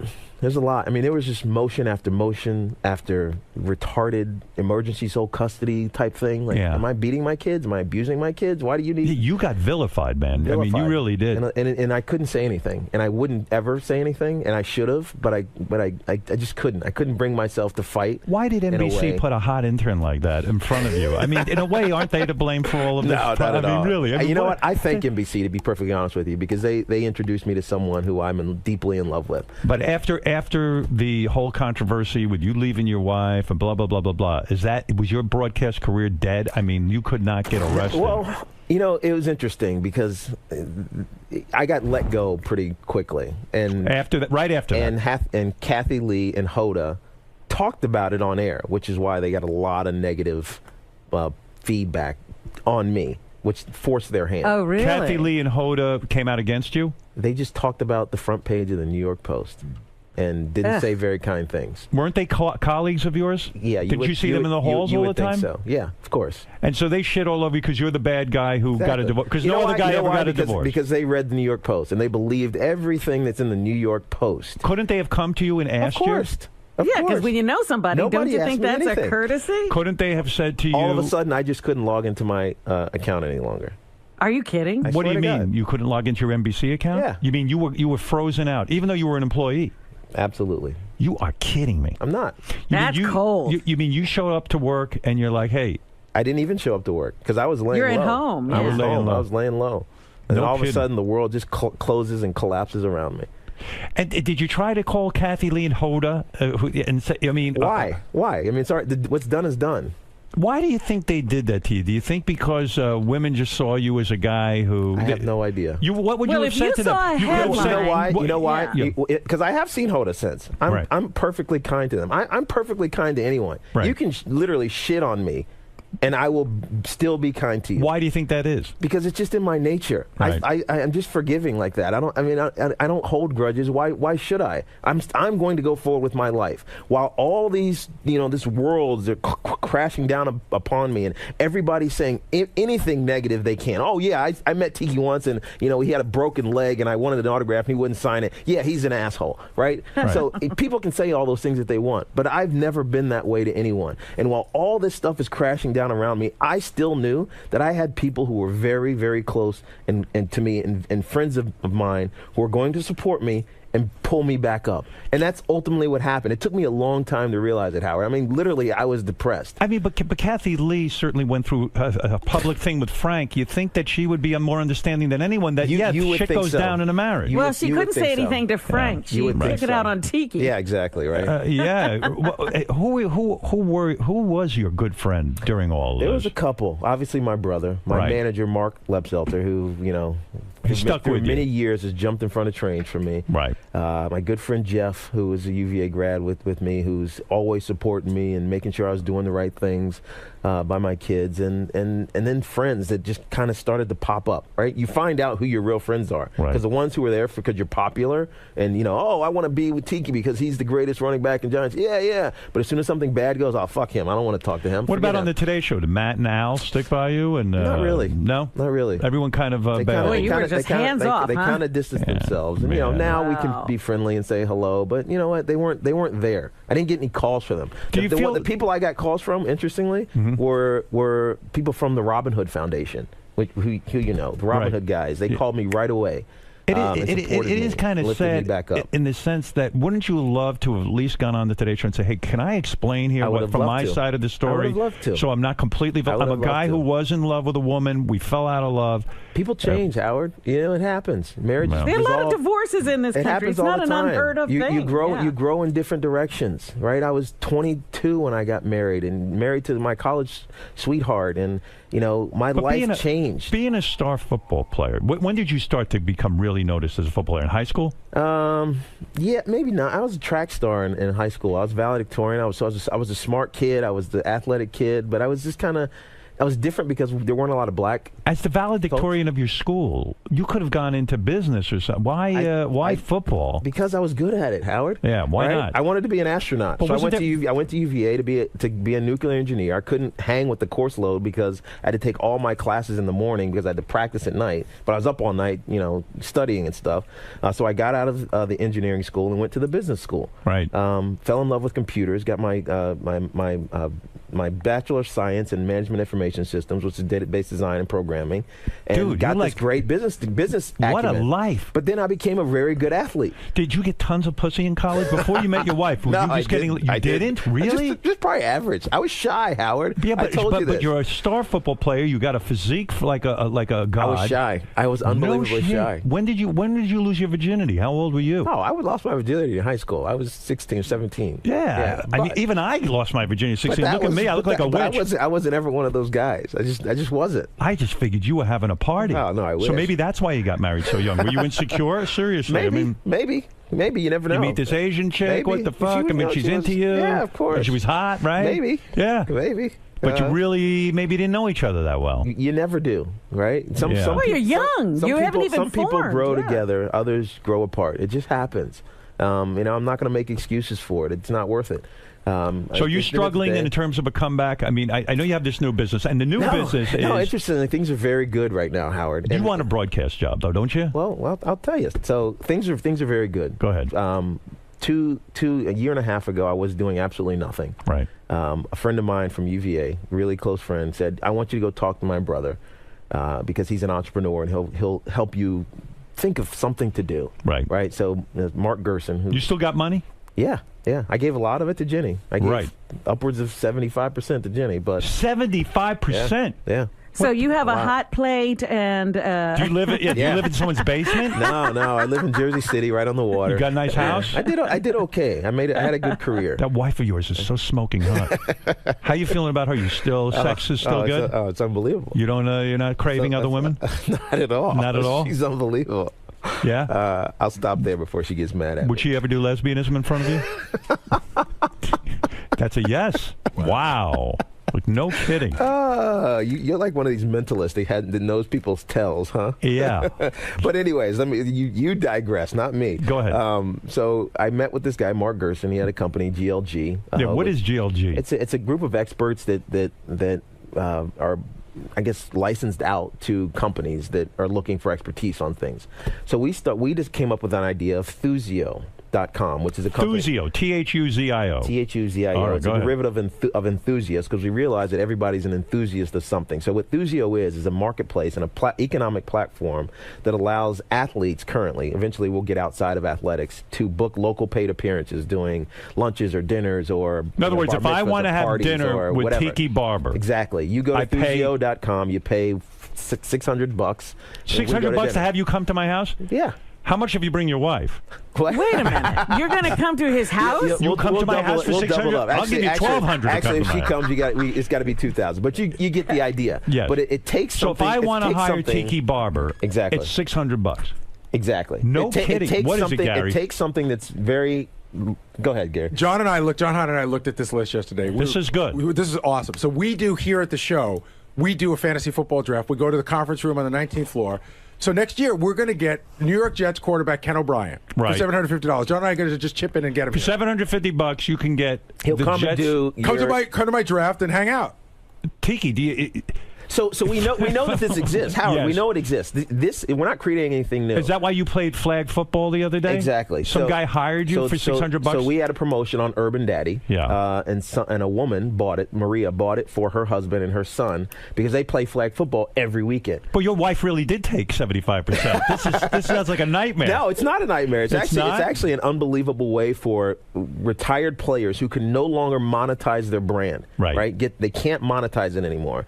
And the ability to transact with customers who want to engage with them. Who gets the most money? What athlete? So we built it for retired athletes. Right. But what we found is that there are a lot of current athletes who have unused inventory of time. Right. So in other words, they're sitting around watching 18 hours of TV exactly. a day. Right. They could go out and play flag football. Yeah, exactly. They can monetize their time. Right. You know, when This they're is doing remarkable. nothing. And so we have R.A. Dickey, who is the National League Just won a Cy Young. Exactly. R.A. Dickey's is on our How site. much to get him to come over? $10,000. But he does it local. He does it local. Howard, you right? can get Keith Hernandez for $6,250. How much? $6,250. Let me ask you something. Leonard Marshall. You get Leonard Marshall. How much for Leonard? Leonard was more than I thought he would be. How He's much? more than Ken O'Brien. I think Leonard was like $1,800. So but you got to What year you mean Leonard Marshall? Tiki, why are you 600 and Leonard? What's going on Because with you? I want to be booked. Let me ask you this. I don't mean any disrespect by this. Will you babysit for 600? Because I need someone. But Howard, imagine I got Tiki Barber watching your kids, I might. Howard, understand, when you go to the site, so fantasy football is a price, right? Right. Playing flag football is a price. Going to a celebration is a bigger price. And I think the highest price is singing karaoke for some people. What? How much to get you to sing karaoke? Well, it depends. What are you singing? I can sing a little bit. $800 for have you show up at my Christmas party. So what we're trying to figure out is supply and demand, right? And you need data to do that. You need bookings. You need Are people getting engaging. booked? Absolutely, they are. How many bookings did you do this month? Probably 8. 8? Yeah. And you played fantasy football. Played flag football. I went to a dinner. I've actually played 3 fantasy flag football games. Went to a dinner. I had an event with Esquire. So Esquire, who I've known forever, Scott Lehman over at Esquire, I've known him since they had the first Esquire apartment, but he booked me through Thuzio because it's so much easier to go through that route than going through the securities route. Yeah, because who would know how to do this otherwise? And by the way, like, you know how if you call a prostitute to your room, you got to have a guy stand outside. Like when you go to these things, don't you have to be careful? Don't you need a bodyguard of some sort? You know what? No. No? Because these people are sort of vetted. Our customers are vetted in a way because they have to give a credit card. So we know who they are. Right, we authorize their credit card, so we know that the funds are there, and we kind of know a little bit about them. And then once the booking gets happened, once I accept, the credit card gets authorized. Well, to book Tiki Barber and many other athletes for an event, you go to THU. This is very exciting. It's exciting. I think Robin's going to have a bedroom full of football players. We're going outside of sports soon too, so we'll get to Broadway actors and What about Robin? How much for Robin too? Robin, let's have a conversation. That'll cost you a lot. Robin, I want to party with you. Look at this, Leonard Marshall's $1,800 for lunch and dinner. You know what, Robin? I bet you'd be high demand. To be honest with you. Oh, we could turn her out for a pretty penny. I mean, I'd put Howard. Listen to you. I put Howard on there, but I know you wouldn't want to do it. So. Oh my God! I'd rather hang myself. When people invite you to a party, I mean, friends of yours, do you get annoyed that they're not paying? I mean, no, not at all. Not at all. Not at all. Actually, or did you just charge them? You know what? To me, it's a way to meet people because I grew up in New York. I grew up in New York City as a professional, so I understood the value of networking and who you know. Right. And so by doing some of these engagements, I'm meeting some incredibly interesting and influential folks who are willing to pay for my time. And so that it's almost a benefit to me, even though it's benefiting them. So that's how I look. That's how I've always looked at the world. Right, it's a give and take, no matter what you're doing, professionally, personally, whatever it may be. And I feel that this business is a great way for other athletes. The athletes must love you for doing this. I mean, they're looking for something to do. Of course, they're looking for something to do. And in fact, Tim Hardaway down in Miami, he read an article in Athletes Quarterly, which is a magazine only distributed to athletes, and he called us saying, "I've been looking for something like this for a long time. I have a lot to offer still, but I don't have a mechanism to do it." And so that's what we've built, is a way for them to engage in their communities doing all kinds of different things. Well, to book Tiki and many other athletes, go to Thuzio, Thuzio. Why not come up with a name that's easier than Thuzio? It'll stick with you. You'll say it like 5 times, and really, it'll never leave your mind. Thuzio, Thuzio.com. Yeah. Thank you. And I am back in media, by the way. What are you doing? January 2nd, I started CBS Sports Radio. A morning show, competing with you. Well, yeah, go for it. I mean, good luck. I mean, believe me, I wish you the best. I'll be able to listen now to you now because I'll be awake. You're on our turf. I know. Okay? I had to get up at 5:15 this morning. I was like, oh my Lord, January 2nd is going to be. And please say hello to that wife of yours for me. I will. She's something. Oh my God. And let me tell you, you can't have her, Howard. Wow. I don't know if you're ever going to. You should make appearances with her. Forget about you. Who wants to look at you? Look at her. Agree. Yeah, I agree. Yeah. she's a lovely girl. And now, I'm in love with her. the show you're going to at CBS Radio, they don't have interns there, do they? No. Good, because it's enough for those interns. You consider that a weakness of yours? She wasn't an intern. That woman is she's not just an average intern. That is Tiki's kryptonite. You're crazy. That's right. Oh, my goodness. Well, listen. All right. You've been through a lot. I have, but life keeps going, man. All right. You got a good attitude. I understand. You got to. You got to. You got to keep as going. I recall, Otherwise, I you have jump off the one building. Did you ever want to kill yourself? question. Did you Never. ever consider suicide? I like myself too much. Yeah. Seems like a positive guy. It doesn't seem like the guy. But when you're hiding, what's your question, Rob? When you're hiding in your house though for 2 years, yeah, that ain't fun. No, I was out. I mean, I'd go to my kids' games and I'd see Right. folks, but I just wasn't engaged in anything. I didn't want to be engaged. I didn't want to talk to anyone. I just wanted to be left alone. I wanted it all to go away. I wanted my divorce to be done. It took 2.5 years. When it was finally done, I found happiness again. I got remarried. Yeah. And your new wife, she was okay, even though you were down on your luck for 2 years. She stuck with you. She wasn't. It was hard on her. She was 25 years old. She's dragged through the mud. She was sued. She was put on the front page of the. Why of was the she tabloid. sued? Exactly. What did she get sued over? Exactly, Howard. Exactly. When you have a wife that hot, do you still masturbate? Oh my goodness. Honestly, I mean, only with her. Only with her. Yeah. You do. You admit to masturbating with your wife. Absolutely. Absolutely. Absolutely. Good for She you. does it all, man. No shit. Get it out of your What a mind, Howard. scene I don't going want on you over there. fucking Well, thinking he's about me. picturing it. I What is know he going is. on here? I see it in his face. Wow. And she is a whipper. I see what you mean. Oh my goodness. That was a spontaneous word, but you're gonna make some hay with it. I can tell. Hey, look at this. Daryl Dawkins will come to your bat mitzvah for $1,000. A bat mitzvah. That's right. I would Daryl Dawkins at a bat mitzvah would be very interesting. Daryl I like Dawkins is awesome. All He did right. our first event. It's called Wait a minute. I do have one other go ahead, question. Robin. It's a Yeah. career question. Did you ever attempt a comeback?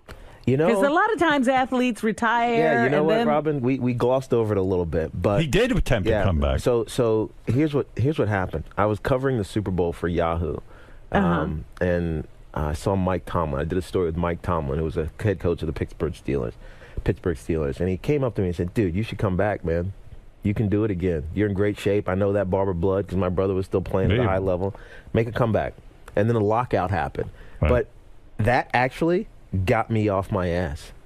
I started working out again. Yeah. I was out in the gym. I got really strong and big, and I felt really good about myself. And we started doing some interviews, and people just weren't talking about all the negativity, and it brought me back. Right. It really did. So while I didn't come back into the NFL, and it's a good thing I didn't, because I can't even play flag football anymore. Right. You know, I would have died Get going your back ass into kicked. exactly back in the NFL. Did you go into? But it got me back up. Did you have to go to some kind of psychiatrist? When I didn't. You I didn't? You didn't go to talk to anyone I after didn't. you? I have some friends. Keith Abloh, Dr. Keith Abloh, who's on Fox. Oh, that guy? You talked to Keith? He's a friend. He's wacky. He is wacky. Oh, you but he's talked a to friend. Keith. He helped you. Yeah, he's a friend, and he's known Tracy and I for a long time. So he's probably as far as I went. You're not angry that like I mean Why you be had angry? a huge broadcast Why career be going. angry?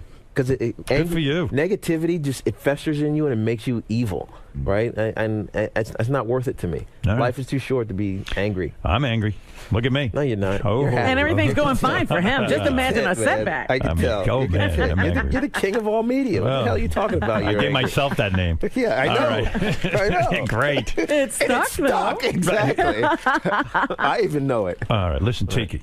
It's a pleasure. Good luck Howard. with Thuzio.com. Thank you for coming in. And we're going to take a break. Then I'm going to talk to Nick Cannon, who I work with on America's Beautiful. Got Talent. Beautiful. Find out what's going on with him and Mariah. Uh-oh. He's got his hands full, huh? With those twins. She's great. She's on the Fresh Air Fund board with me. Oh, yeah. she's a great Oh, yeah. girl. He's having a blast. I bet. Oh, yeah. Yeah. Ask him about sex and everything else. Oh, I will. Oh, definitely. Trust me. He won't get away with anything. We're going to find out if he gets anal. Oh, my God. You into that at all? Oh, no comment. I think you're into it. He's just taking off his headphones. He's done. He's out of here. All right, we'll be back right after these words. Tiki, you held strong, man. Hundreds of shows going on here at one time. It's ridiculous, It's fantastic. right? No, it was cool. Howard's a good guy. You know, you've obviously done broadcasting. What do you appreciate about his style and how he performs on a daily basis? Honesty and directness, because there's thoughts in people's minds that I think he addresses that most, let's call journalists, would gloss over or touch lightly. He just dives to the point and lets you have your say. He's not opining. He's just giving you an opportunity to talk, and I appreciate that, actually. I was going to say, do you feel better about some of the misconceptions that have been, that people have tried to portray in a certain light? Well, as time goes by, you grow and you just forget and forgive some of the things that people for entertainment value try to do to you. But yeah, it's good to talk about it. It's good for people to somewhat understand it. At the end of the day, they're still going to have their opinions, and I'm going to have mine. It is what it is, but it gives me a chance to go forward with my life. Yeah, I feel as if today you cleared up, because I'm a diehard Giants fan, I got to admit. I had some of those thoughts. Yeah. Some of those, and I didn't want to like you today, but I do. I really do. Like, I can tell, it seems like he gave you the forum to be open and honest and genuine. Of course, Howard always gives you that forum because he's going to let you be yourself and tell your story. Not, he's going to lump some nonsense on top of it, but that's great. Right. It makes it entertaining and captures you. But there's no malice or forethought in my blood ever. There never has been. I love Eli. I love the Giants. And the unfortunate thing is that this perception has been crafted that I dislike them or I hate them or I wish to see them do poorly, which is illogical in a lot of ways because for 10 years they were my family. Right, you bled blue, man. I still bled blue. I was there. They were my professional lifeline. I made a lot of money playing for the New York Giants. I made a lot of people happy, and it's not something that's just forgotten. And so for people to try to separate that part of me from me, it angers you and it's disheartening in some ways. So to be able to clear it up in some respects is kind of cool.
Yes, Sharon Osbourne is here.